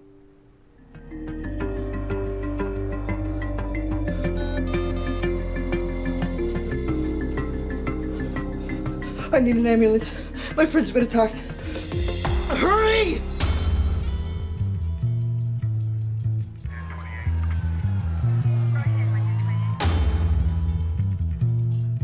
The worst case scenario is finding a friend or family member has been murdered. I don't wish it on anybody. But if it happens, the most important thing to do is to call 911 and please don't disturb the crime scene. There's only one way in and one way out of this bathroom, and it's a bottleneck for evidence. Using specialized tools, investigators scour the crime scene, uncovering evidence that is present but invisible to the naked eye. The best thing you can find at a crime scene is the proverbial smoking gun, but a piece of evidence left behind by the killer that ties them directly to the crime. It's fingerprints, DNA, blood. Those are all crucial. Jackpot. Detectives note that these prints are barefoot and that the smears appear to be from a cleaning attempt. Fingerprints have all sorts of unique loops, swirls, and ridges, and they can be used to identify crooks. You know, your feet have the exact same thing. Either way, cops love prints. Detectives find extensive blood spray on both the walls around the tub and on the floor. This tells me she was alive at the time her throat was cut, because the spray is caused by the high pressure of her blood, which isn't there if you're not alive. The body was found partially clothed and placed in the tub. This tells me that there was probably an assault, and likely the killer wanted to humiliate the victim.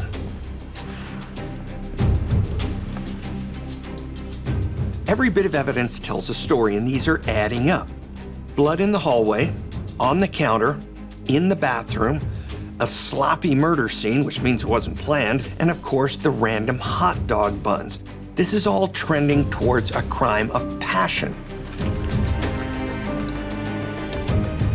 What it tells me is that we're looking for a killer that knew Cecilia. Right away, with that information, the playing field of suspects is really gonna narrow. 2 weeks after breaking away from her abusive boyfriend and moving into her own apartment, Cecilia is found murdered in her bathtub. Police know that Cecilia struggled with her attacker. She likely yelled. So they turned to people who live close by.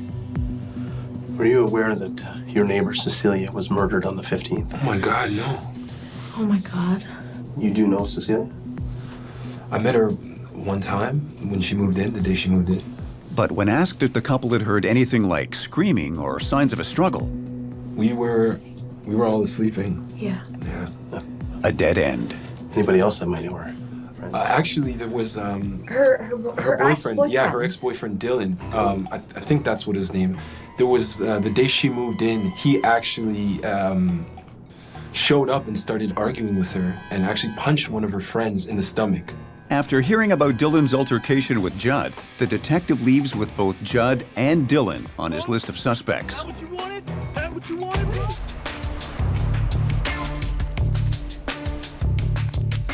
Forensic evidence of blood sets the date of the murder as November 13th, sometime between 9 p.m. and 3 a.m. And Cecilia's good friend Judd, who called 911, is one of the suspects. Been attacked. Hurry! Mateo is also a person of interest because he had access to the victim. But with his history of violence against Cecilia, Dylan is the prime suspect. How well did you know Cecilia? It was my girl, man. We were together for like 4 or 5 years. Dylan fits the profile and is certainly guilty of a lot. Where were you on the night of the 15th, between 9 p.m. and 3 a.m.? I was out with friends. These 2 girls I know from college. Man, you need to stop wasting my time and find the dude who did this. While police attempt to corroborate Dylan's story, they bring Mateo in for further questioning. What happened during that altercation on the day she moved in? This guy's like really violent, aggressive. He's yelling, he's screaming, and he ends up punching Judd in the stomach and runs off. If you don't mind, we'd like to take your fingerprints. My fingerprints? Why? I barely knew her. I was in the house once. With no clear killer emerging, the police also want to hear more details from Judd. Tell me about the day that you went by Cecilia's house, made the phone call. I got really worried that she wasn't answering my call. Cease, it's Judd. It's like the 20th message I've left you. Where are you? Give me a call back.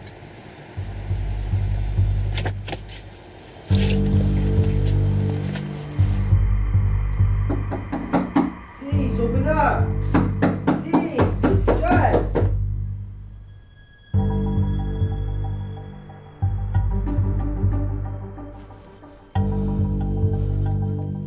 Cease? Why would you break in? I looked in the window and I saw a mess. Cease? I felt in my stomach that she was in trouble, and I had no choice. I had to break in. You hear? Cecilia! And once I was inside, I walked to the washroom.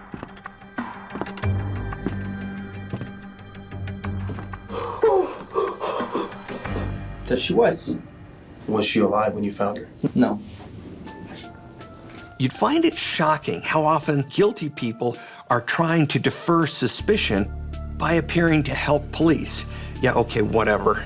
We got your number. We've seen this before. Do you know of anybody that would want to harm her? Dylan. Her ex-boyfriend, Dylan. For sure, he's crazy, that guy. For sure. There are 3 suspects and a dump truck full of evidence. But between the random buns and the guys in her life, how do investigators make heads or tails of any of this? These 3 guys all had contact with the victim within 4 days of her death. 2 of them had personal relationships with her, while the 3rd lived right beside her. This is a whodunit, and in cases like this, we use the process of elimination. We're not adding suspects, we're eliminating them. Just line up the ducks and eliminate them using facts until there's only one left. Investigators discovered Dylan's alibi is airtight. He was out drinking with 2 college co-eds. He's off the hook. So now they turn to Judd. Investigators have a problem with Judd's story. How does a 165-pound man slip through a tiny window and not disturb anything on the kitchen counter? So they take him back to the scene of the crime in order to corroborate his claims.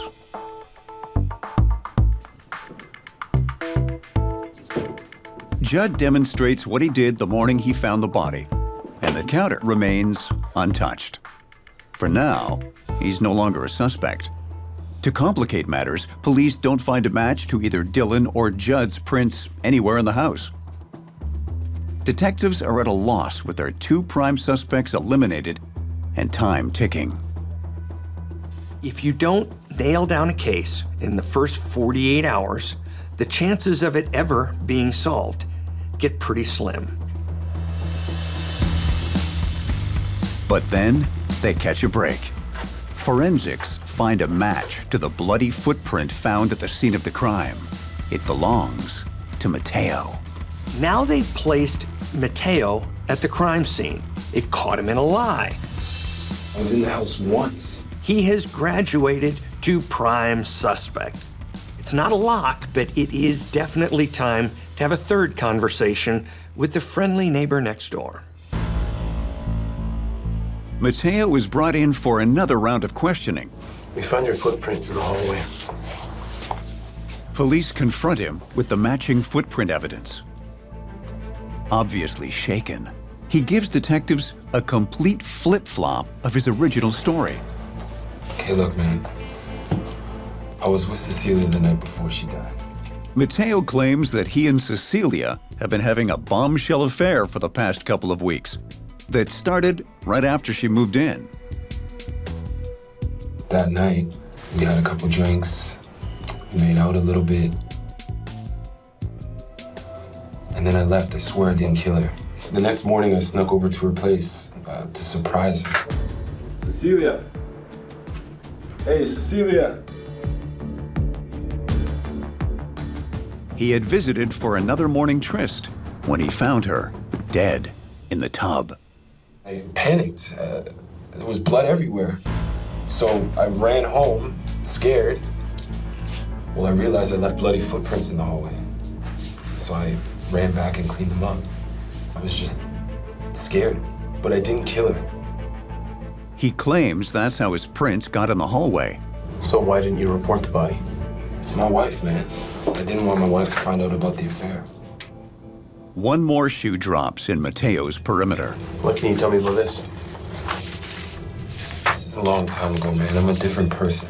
They found that he has a domestic abuse conviction against him, but it was in another state, which is how it was missed on the routine check. And this is part of the reason why I didn't call, because I knew I would be a suspect.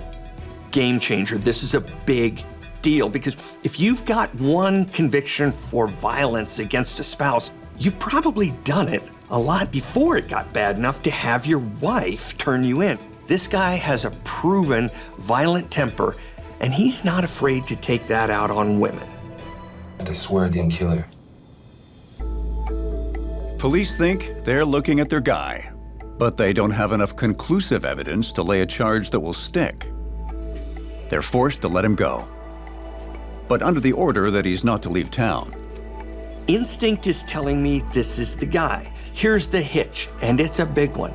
Just because they have his footprint doesn't mean they have him for committing murder. He hardly knew her. Why would he kill her? This guy could skate on reasonable doubt. This one footprint only places him at the scene of the crime. They need to place him in that bathroom at the time of the crime. The detective combs over the evidence again, but this time with nothing but Mateo as their prime suspect. While reassessing crime scene photos, he notices something odd about one of the hot dog buns. It looks like half of the bun has been squashed down, unlike the other buns. The bun is rock-hard stale, and when detectives dust the squashed half of bun number 3, a very clear partial footprint reveals itself. This is where the investigation goes from pretty weird to totally bizarre. The bun is now rock hard. You know how they get after a few days. In order to have made a clear footprint, the perpetrator would have had to have stepped on the bun when it was perfectly fresh and soft. That means the owner of the footprint on the bun was in the bathroom when the buns got dumped out from their bag during the crime. That person stepped on bun number 3, leaving behind their footprint. Signed, sealed, delivered. Scene of the crime, time of the crime. All that has to be done now is find whomever belongs to that footprint, and they are baked. The detective uses 3D scan overlay technology on Mateo's footprint and the bun print to establish if they are in fact identical. These guys have a slam dunk with this evidence. Really, this is all over except for the whining. Mateo, we have your footprint that places you in the bathroom at the time of our death. We have a search warrant to search the rest of your house. All I did was knock on her door. Baby, I'm sorry. How could you?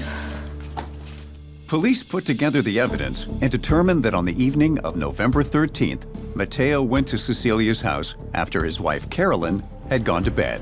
Hey, girl. We need to talk. Talk about what? This needs to stop. He made a pass at her, but Cecilia wanted nothing to do with him. You have a wife, you have kids, you need to leave me alone. Here's a guy who just couldn't handle being rejected. Big man. And in his mind, she disrespected him. This enraged Mateo so much that he attacked her. To most of us, that's senseless, but in his mind, it makes perfect sense. He's the man, he's in charge, right? No, wrong. Oh, no.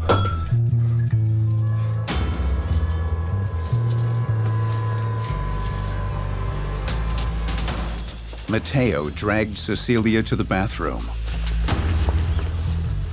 where he slit her throat with scissors. Then, he placed her in the bathtub and ran the water, washing away any DNA evidence. And the hot dog buns. This is a weird one, but follow me on it. Killer needed to get rid of the bloody scissors. So he leaves them in the bathroom, he goes to the kitchen and grabs the first plastic bag he saw so he doesn't leave a trail of blood. This bag held hot dog buns. He brought them back to the bathroom, bagged his evidence so he could get it out of the house. And that's how the blood got on the counter, and that's how the buns got onto the floor. Mateo, you were under arrest for the murder of Cecilia, your neighbor. All I did was knock on her door. Mateo is charged with first-degree murder of Cecilia and sentenced to life without parole. This kind of murder always makes me wonder who is a killer and who isn't. I mean, on the surface, with a 9-year relationship and 2 kids, you'd assume this guy would have developed better impulse control. But no, never assume anything. We're fortunate that this time, that this guy left behind the smoking bun.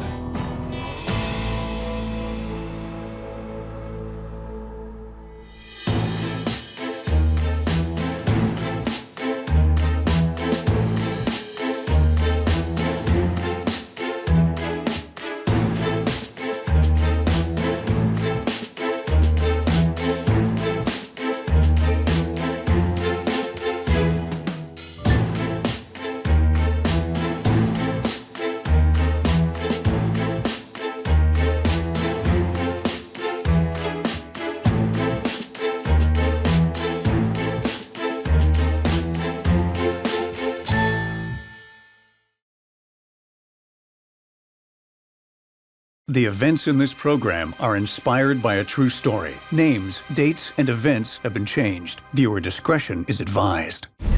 On this episode of Bizarre Murders, the strange things that lurk in the hearts of men and in internet chat rooms. When fantasies jump off the keyboard and into reality, you might just end up with the bizarrest murder of them all. Don't you look delicious?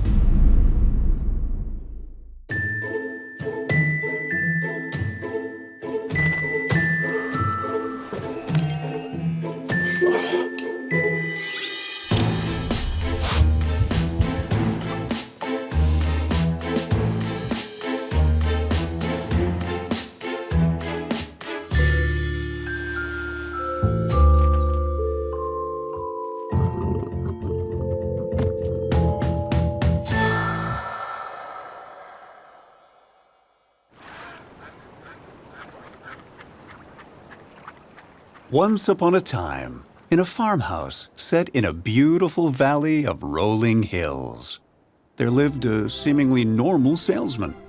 42-year-old Gunter is a bachelor who resides in his childhood home alone. And from not having a partner, something else is missing from his life, a void that needs to be filled. You see, Gunter dreams of eating people, actually ingesting them. This isn't a make-believe zombie fetish. He is an aspiring cannibal. It's a fantasy that began during his childhood. I ask myself the same question, Gudrun, every day, and every day I come back to your home. I come back to you because of the boy, but that is not the boy I want. Raised by a distant father and a verbally abusive mother, Gunter's household is chaotic to say the least. Nobody knows for sure what sets Gunter on the twisted path he takes from child to adulthood. Maybe it's his father walking out on him when he was only 5 years old. Gunter grows up terrified of being abandoned. In his dreams, he has someone he loves and who loves him, a little brother, and they will never be apart because Gunter will eat him, ingest him.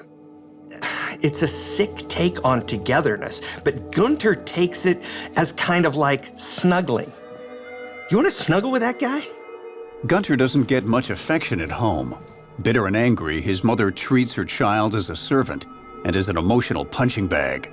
The problem when somebody feels that they have no value is that they just can't go on living this way. A person needs dignity and self-respect. As an adult, Gunter joins the army. To the world, Gunter presents himself as friendly and charming while concealing a dark fantasy life. In the business, we call this a mask of sanity. For some people, acting normal is just that, an act. It's why people are so shocked when the quiet guy down the street who keeps to himself turns out to have a dozen skeletons in his closet. It's not an analogy, a dozen real skeletons.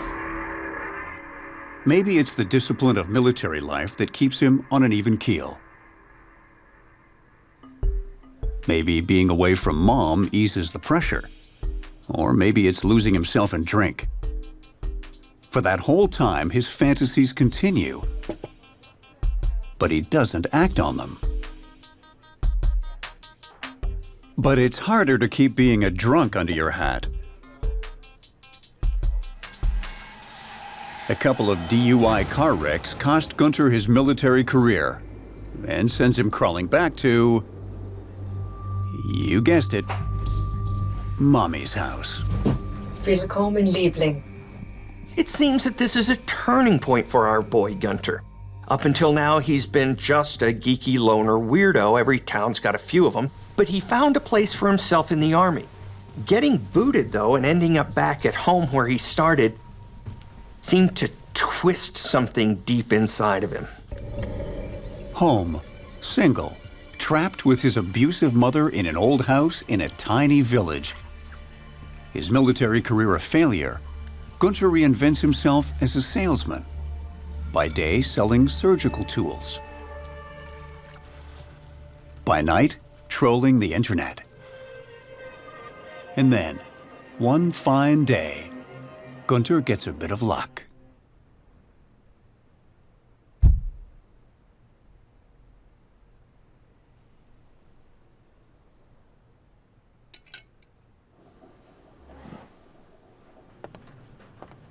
This is the second turning point. With Mom out of the picture, Gunter is alone in a big house in a tiny village. He makes his mom's room into a shrine, like you do, and spends his empty nights searching chat rooms for people whose fantasies match his own. Now, with no one looking over his shoulder, there's nothing stopping him from making those weird fantasies come true. In the darkest corners of the internet, Gunter finds what he's been looking for: hook up and cook up, a chat room in which people share their fantasies of eating human flesh or being consumed by a ravenous stranger. Gunter's dreams come true when someone calling himself Morsel replies that he's been looking for someone who wants to eat him up. They don't just share fantasies, they talk like they're the real deal. They said things like, I dreamed that someone will eat me up, or come to my house and I'll do it. Charming, huh? In the Cannibal chat room world, Gunter becomes a star. His fantasies are compelling, and the murderous tableau he creates are tantalizingly real. When you start lifting rocks on the internet, what crawls out can take your breath away, sometimes literally. There are boatloads of would-be cannibals out there and whole rafts of sick people who say they'd love to be eaten. But not everything you order online is actually the merchandise you would hope for. Luckily for the posers and role players Gunter lures into his home. No. He's no Hannibal Lecter. He only wants to dine on someone who's into it too and wants to be eaten. It takes a while to winnow through the wannabes before Gunter finds the possible meal he's been looking for. If you're imagining a person with dark, hidden desires, Dieter might be the very last person you'd suspect. He's got a great job as a forensic accountant. He's in what looks like a happy, committed relationship. I'll join you soon. I have to finish some work. But behind those dreamy blue eyes, Dieter yearns for something. He yearns to be overpowered, absorbed, erased. He goes to the same chat rooms Gunter haunts, but his goal is not to be a cannibal. Dieter believes that his one purpose in life is to be treated like a beast, slaughtered, and eaten for his meat. I'm not making this up. I want you to admire your dinner.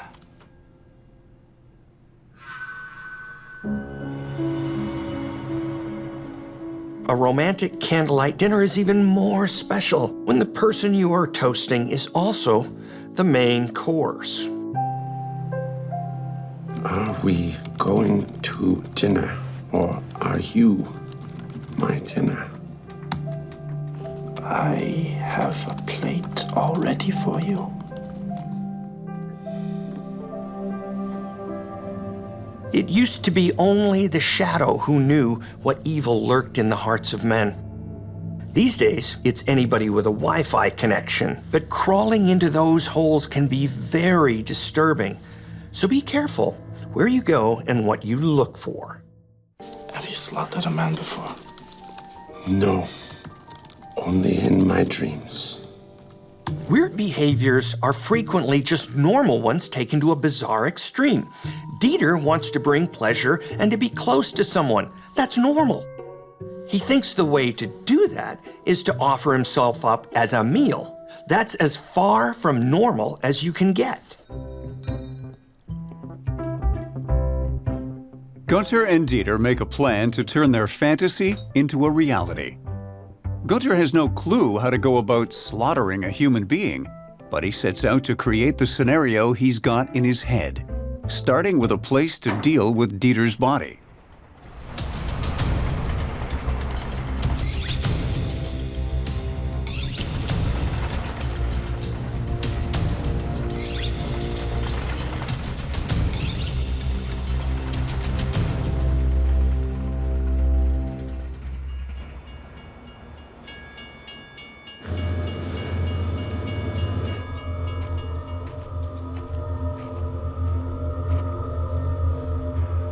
Gunther.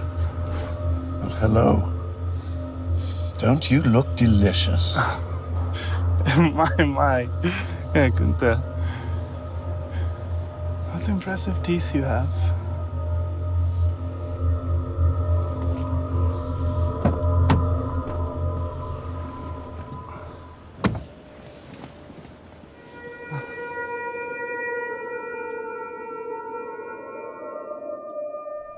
So now we're getting to the point where people usually say, hey, let's talk about our fantasies, fool around, and then watch a movie. If your partner is too enthusiastic, you say your safe word and bail out. At least that's what I've heard. But Dieter makes things very clear. Dieter, I wanted you to admire your dinner. He wants to be eaten, and it's dinner time now.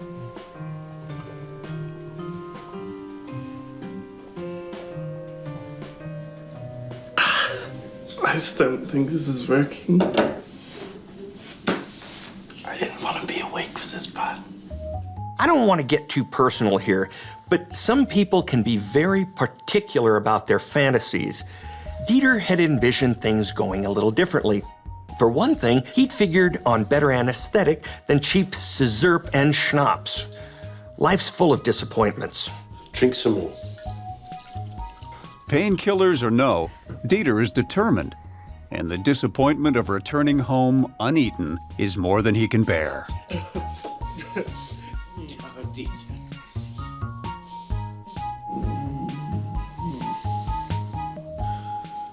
All right. You ready? I'm ready.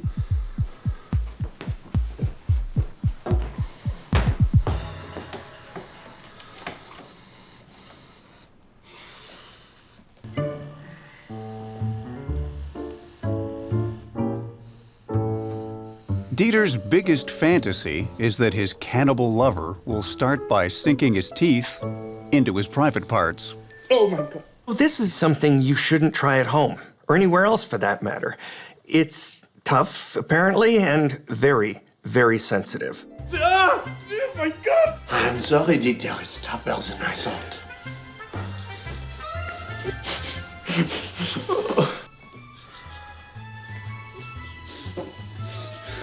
I don't care how much schnapps or magic nighty-nighty cold gloop you've got in your system. The pain must be unimaginable. But obsessions have their own power, and Dieter is desperate to be consumed, to be erased. Even though Dieter is becoming faint from all the bleeding, Taste yourself. Taste. Gunter doesn't want their dream date to end so soon. He's eager to please his dinner companion. Maybe we need to cook it, yes? Little butter, some garlic. Even now, even mutilated, Dieter could have survived. But he makes Gunther promise not to call an ambulance. That, my friends, is commitment.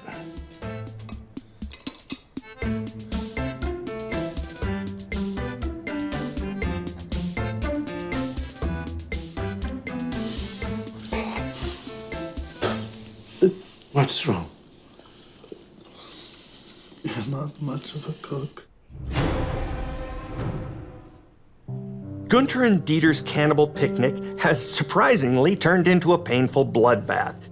But both of them are determined to make their fantasies come true.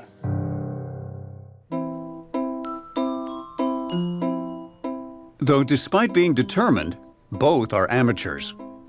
It turns out that being emasculated by a clueless cannibal wannabe is not a ticket to a painless death nor a quick death. Who knew? Morning finds Dieter still alive, but he's too weak to participate anymore in his self-slaughter.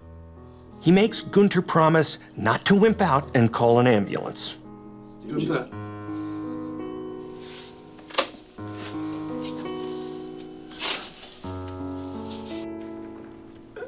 I don't think it will be long now.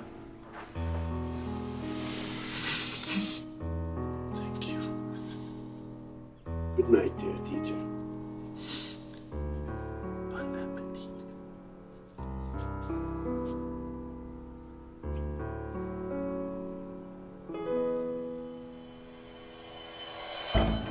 His fantasy now satisfied, Gunther savors every moment of the experience of taking Dieter apart, wrapping up the meat,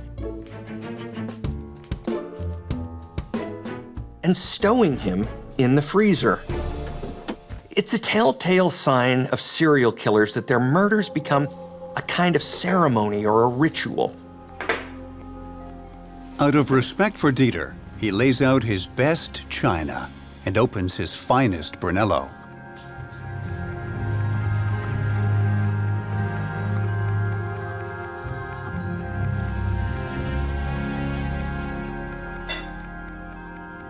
Prost, dear Dieter. You are as delicious as you were handsome. It's not that no one was looking for Dieter or that they didn't care. His partner missed him terribly and called in the police when he didn't return from the conference he was supposedly attending. Dieter did a good job of covering his tracks. He's wiped his hard drive. He paid cash for his train ticket. It was his heart's desire to just vanish, and that's what he's done. As for Gunther, no one suspects him of anything. Dieter was a stranger. If Gunther keeps his head low, nothing's gonna stop him from killing again. While Dieter's lover searches in vain, Gunther slowly works his way through his freezer load of Dieter steaks and schnitzels. He gets through about a pound a week. It's only a few months before Gunther starts feeling the need for some variety in his diet. He tells his hookup and cook-up chat room pals that now he's a real cannibal. He uses the details of what he did to Dieter to impress prospective entrees. Now, Gunther has made what polite people like you and me call bad choices. Going online, talking about eating people, not the best choice. Actually eating somebody, very bad choice. Bragging online about eating people, that's how you attract attention for sure. Maybe more attention than you want.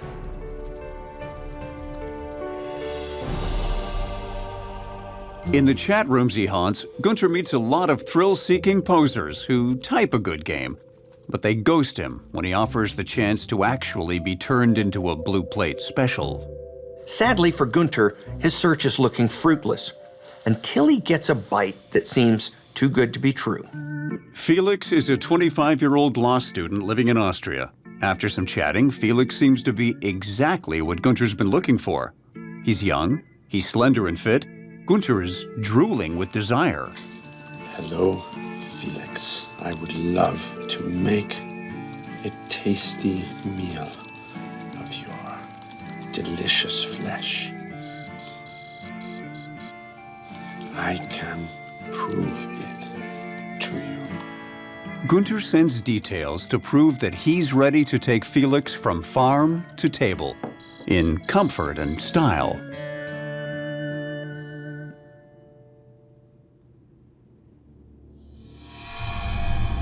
Gunter's dreams have focused on tender young things. Could his second conquest be even more exciting than the first? Gunter's hot on the trail of a 25-year-old Austrian law student whom he thinks will be more tender than the tough meat he got from Dieter. There's only one problem. Felix is not interested in actually being made into bratwurst. He's just playing a weird game. And once he coaxes enough out of Gunter to convince himself he's really chatting with a killer cannibal, he calls the cops. Gunter's given enough away in his chats for the police to figure out who he is. The investigators can't tell for sure if the graphic images Gunter's posted online are real or just skillful amateur horror filmmaking. Come in. As for Gunter, he's confident he's done nothing wrong. Please, have a seat.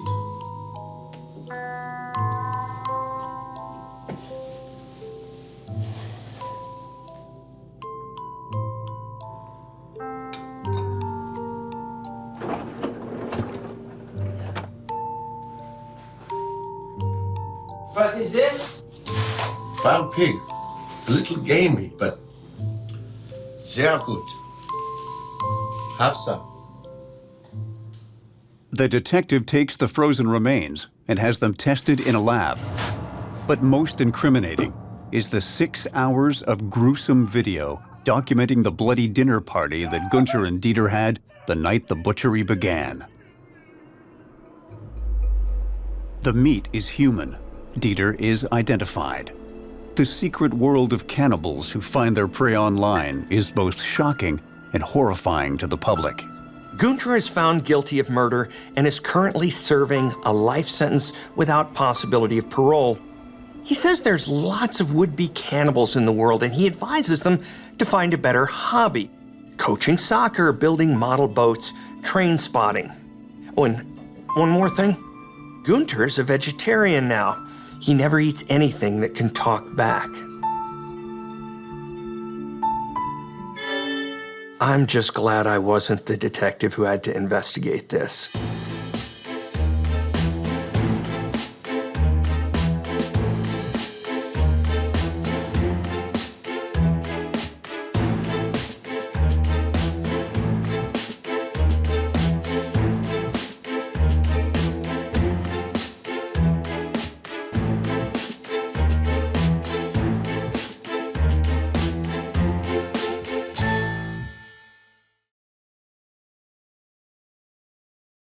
The events in this program are inspired by a true story. Names, dates, and events have been changed. Viewer discretion is advised. On this episode of Bizarre Murders, Jorge and Miguel are famous wrestlers who also happen to be twin brothers and little people. These two larger-than-life personalities give new meaning to the expression sex, drugs, and rock and roll. But when one night goes too far, Jorge and Miguel face the ultimate fight of their lives. Apita! Necesito apita!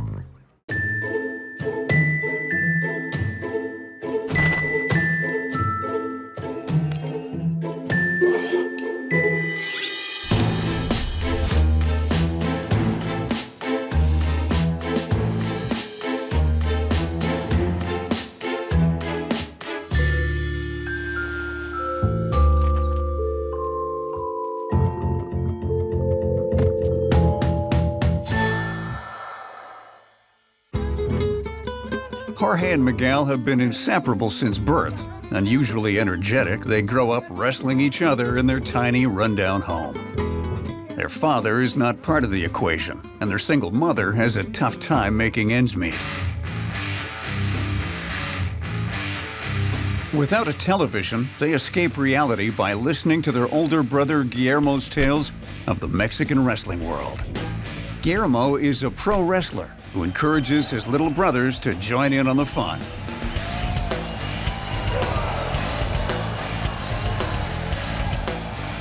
When they're teenagers, Guillermo sets the twins up with their first gig. They are billed as Los Gemelos Locos, the Crazy Twins. Jorge and Miguel are brash and wild, and at 4 foot 8 inches tall, ×2, they put on quite the show. In 1992, they adopt their adult wrestling identities, Hombre Salvaje and Cobra Voladora. And it doesn't take the tiny twins long to rise to the top of the Mexican wrestling scene. Jorge and Miguel are rock stars in the Mexican wrestling world. But in all my years in the FBI, I've seen what can happen when fame puts you in a full Nelson. You can easily end up with 3 lifelong opponents: sex, drugs, and booze.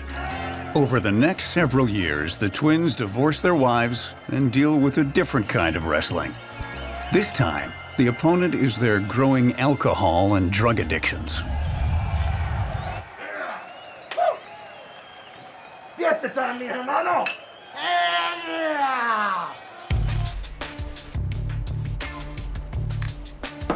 Yeah!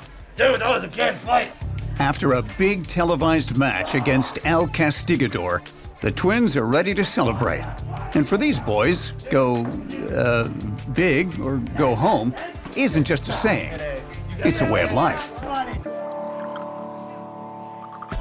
In the short time that Fernando the bartender has been slinging drinks at El Cutre Hotel, he's seen his fair share of louts. But these two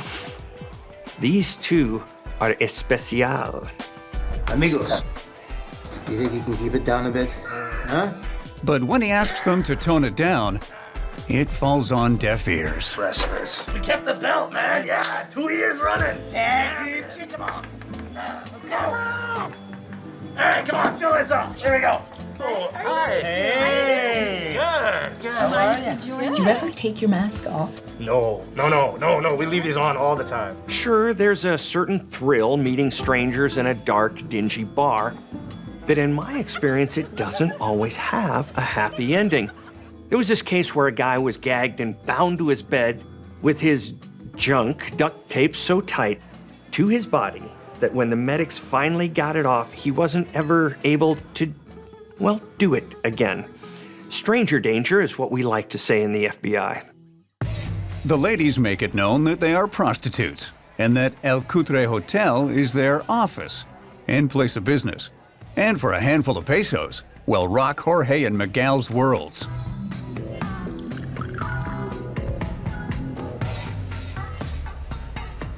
The twins and their newfound friends decide to take their cocktails up to the room for a nightcap, or guro de dormir, as they say in Mexico.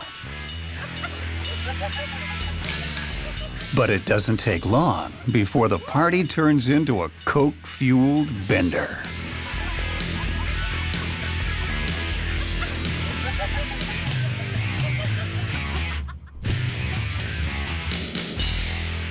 Just because Jorge and Miguel aren't able to actually receive the services that were agreed upon doesn't mean that these pros aren't getting paid, because that's how it works in this world.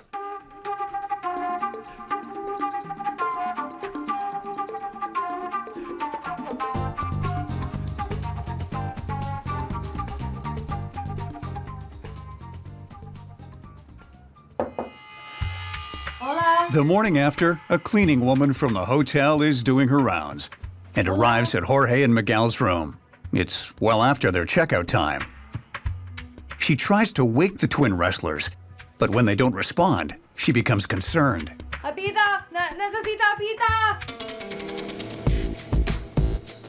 For such small guys, Jorge and Miguel ought to watch that voracious appetite of theirs. Everybody's got to pay the piper at some point. Jorge and Miguel are twin wrestlers known as Hombre Salvaje and Cobra Voladora. They're also little people who defied their hard-knock upbringing and rose to the top of the Mexican wrestling world. But fame has its dark side, and they're on a downward spiral that almost always ends badly.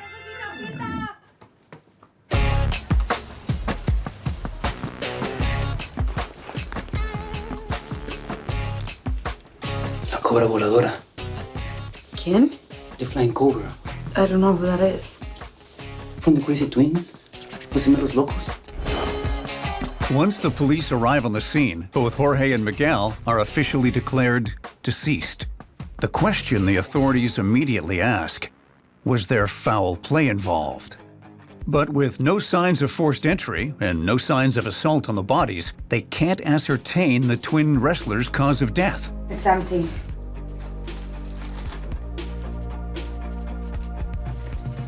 When police search the room, they discover the wrestlers have been robbed. The twins are celebrities in the Mexican wrestling world, and their hardcore partying is well known. Could they have been the target of a robbery gone wrong? Can you fill us in on what happened? I was just coming in to clean the room like I normally do, and I knocked on the door. While they wait for the results from the autopsies on Jorge and Miguel, detectives question the cleaning woman who discovered Jorge and Miguel's dead bodies. I just found these guys and they were dead.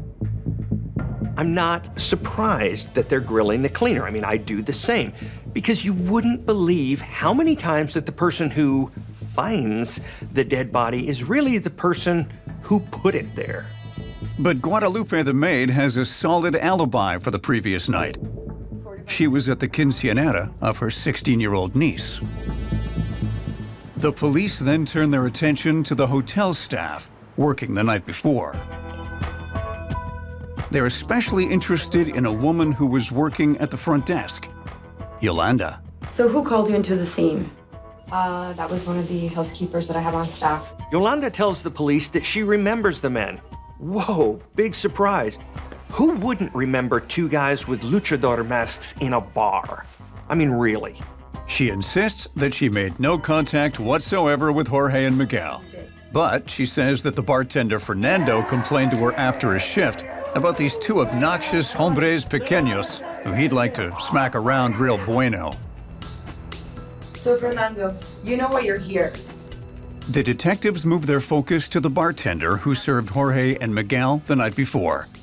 They want to hear about their interaction and what it was about the brothers that rubbed him the wrong way. Did you give them anything else besides alcohol? No, nothing.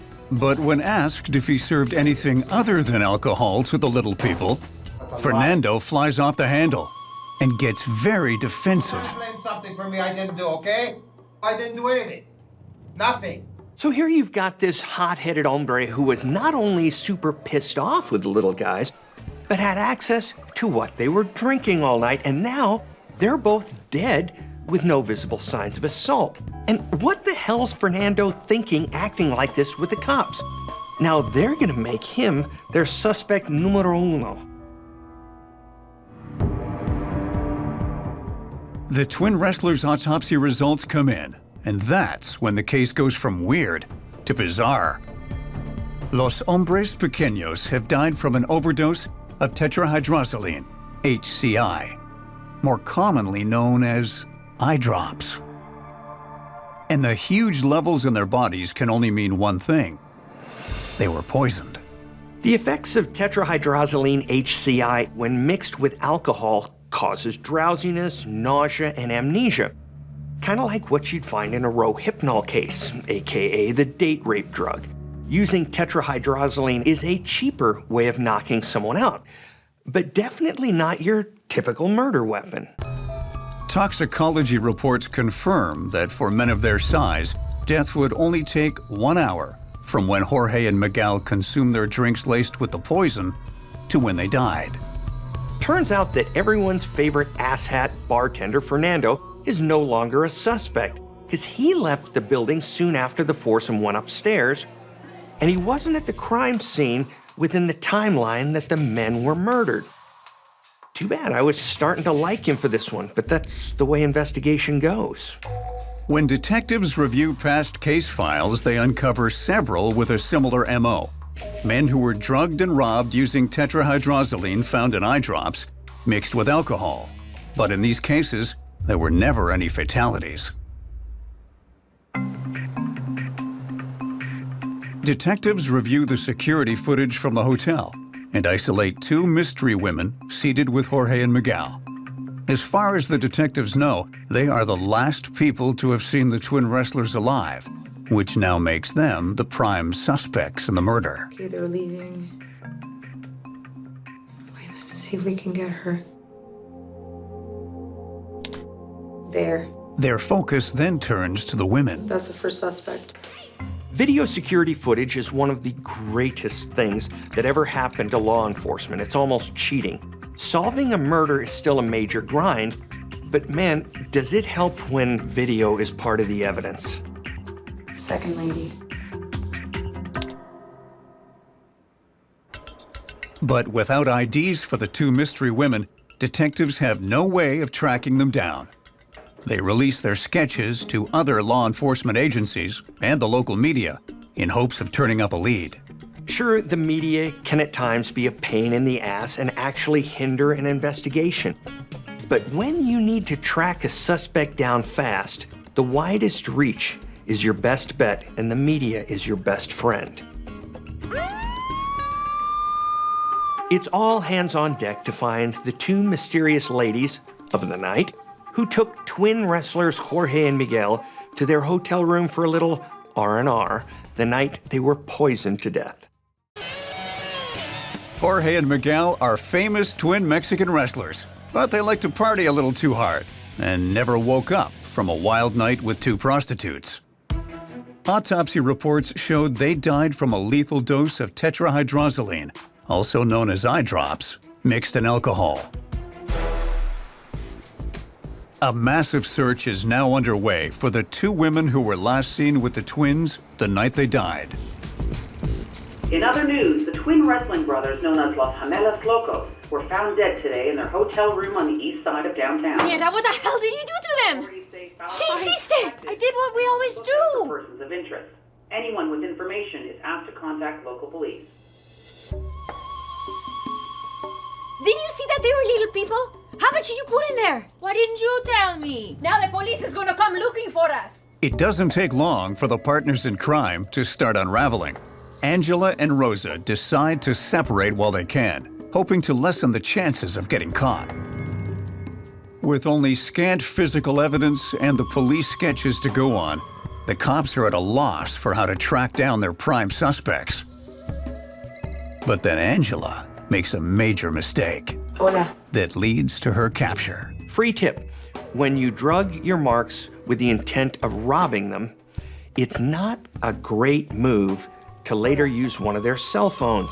Why not just buy yourself your own burner with the money you just stole, right? Angela is immediately traced, ID'd, and brought into custody. Can you tell us what happened? I didn't mean for anything to happen. We just met the man and we wanted to party. Have you guys robbed people before? The police grill her, trying to connect her to last year's string of arrests. Have you done this before? I didn't want to hurt those men. They were nice men. Angela admits that she isn't a prostitute. Never has been. She makes her living drugging men with eye drops, and once unconscious, she robs them. She's been at it for years.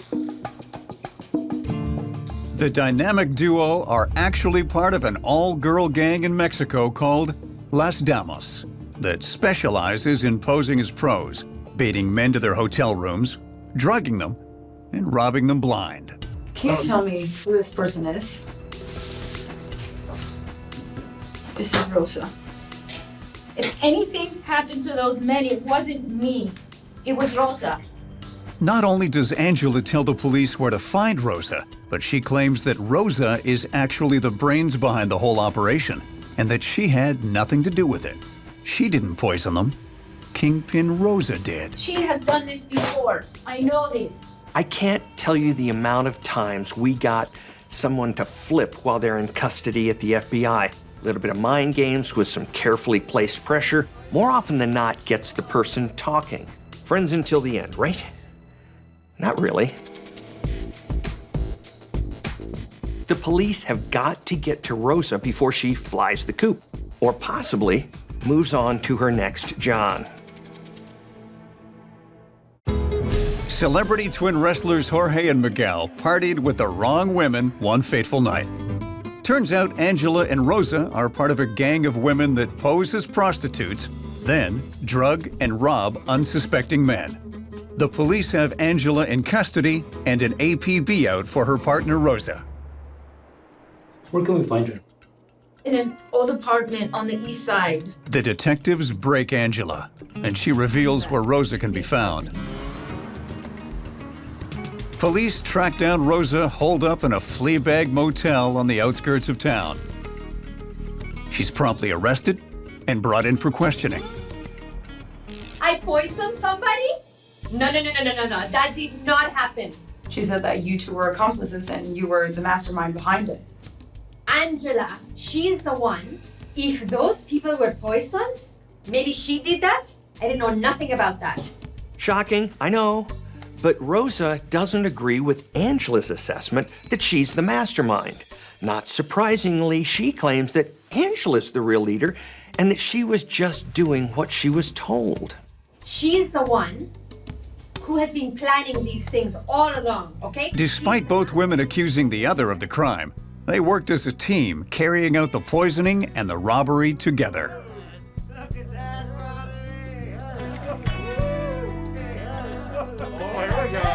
Salud, amigo.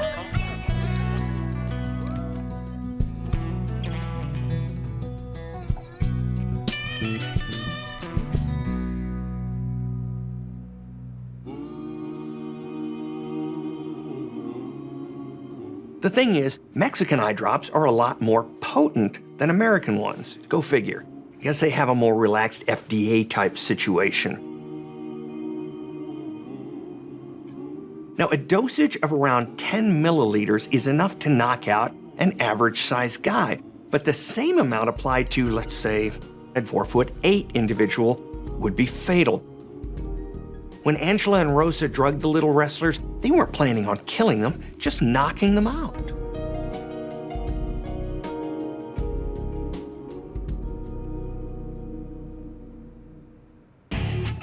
Even though they didn't intend to kill Jorge and Miguel, Angela and Rosa are arrested for murder. And if you knew how much to give them, we wouldn't be here right now. The duo are sentenced to 55 years in prison for the murders of Jorge and Miguel. Twin wrestlers also known as Hombre Salvaje and Cobra Voladora. So there you have it, ladies and gentlemen. Don't get with a prostitute. It's illegal, and you could go to jail. That's if you're lucky, because as we just saw, you could get drugged and robbed, or even poisoned and die like a scumbag in a sleazy hotel room that smells bad and has bed bugs.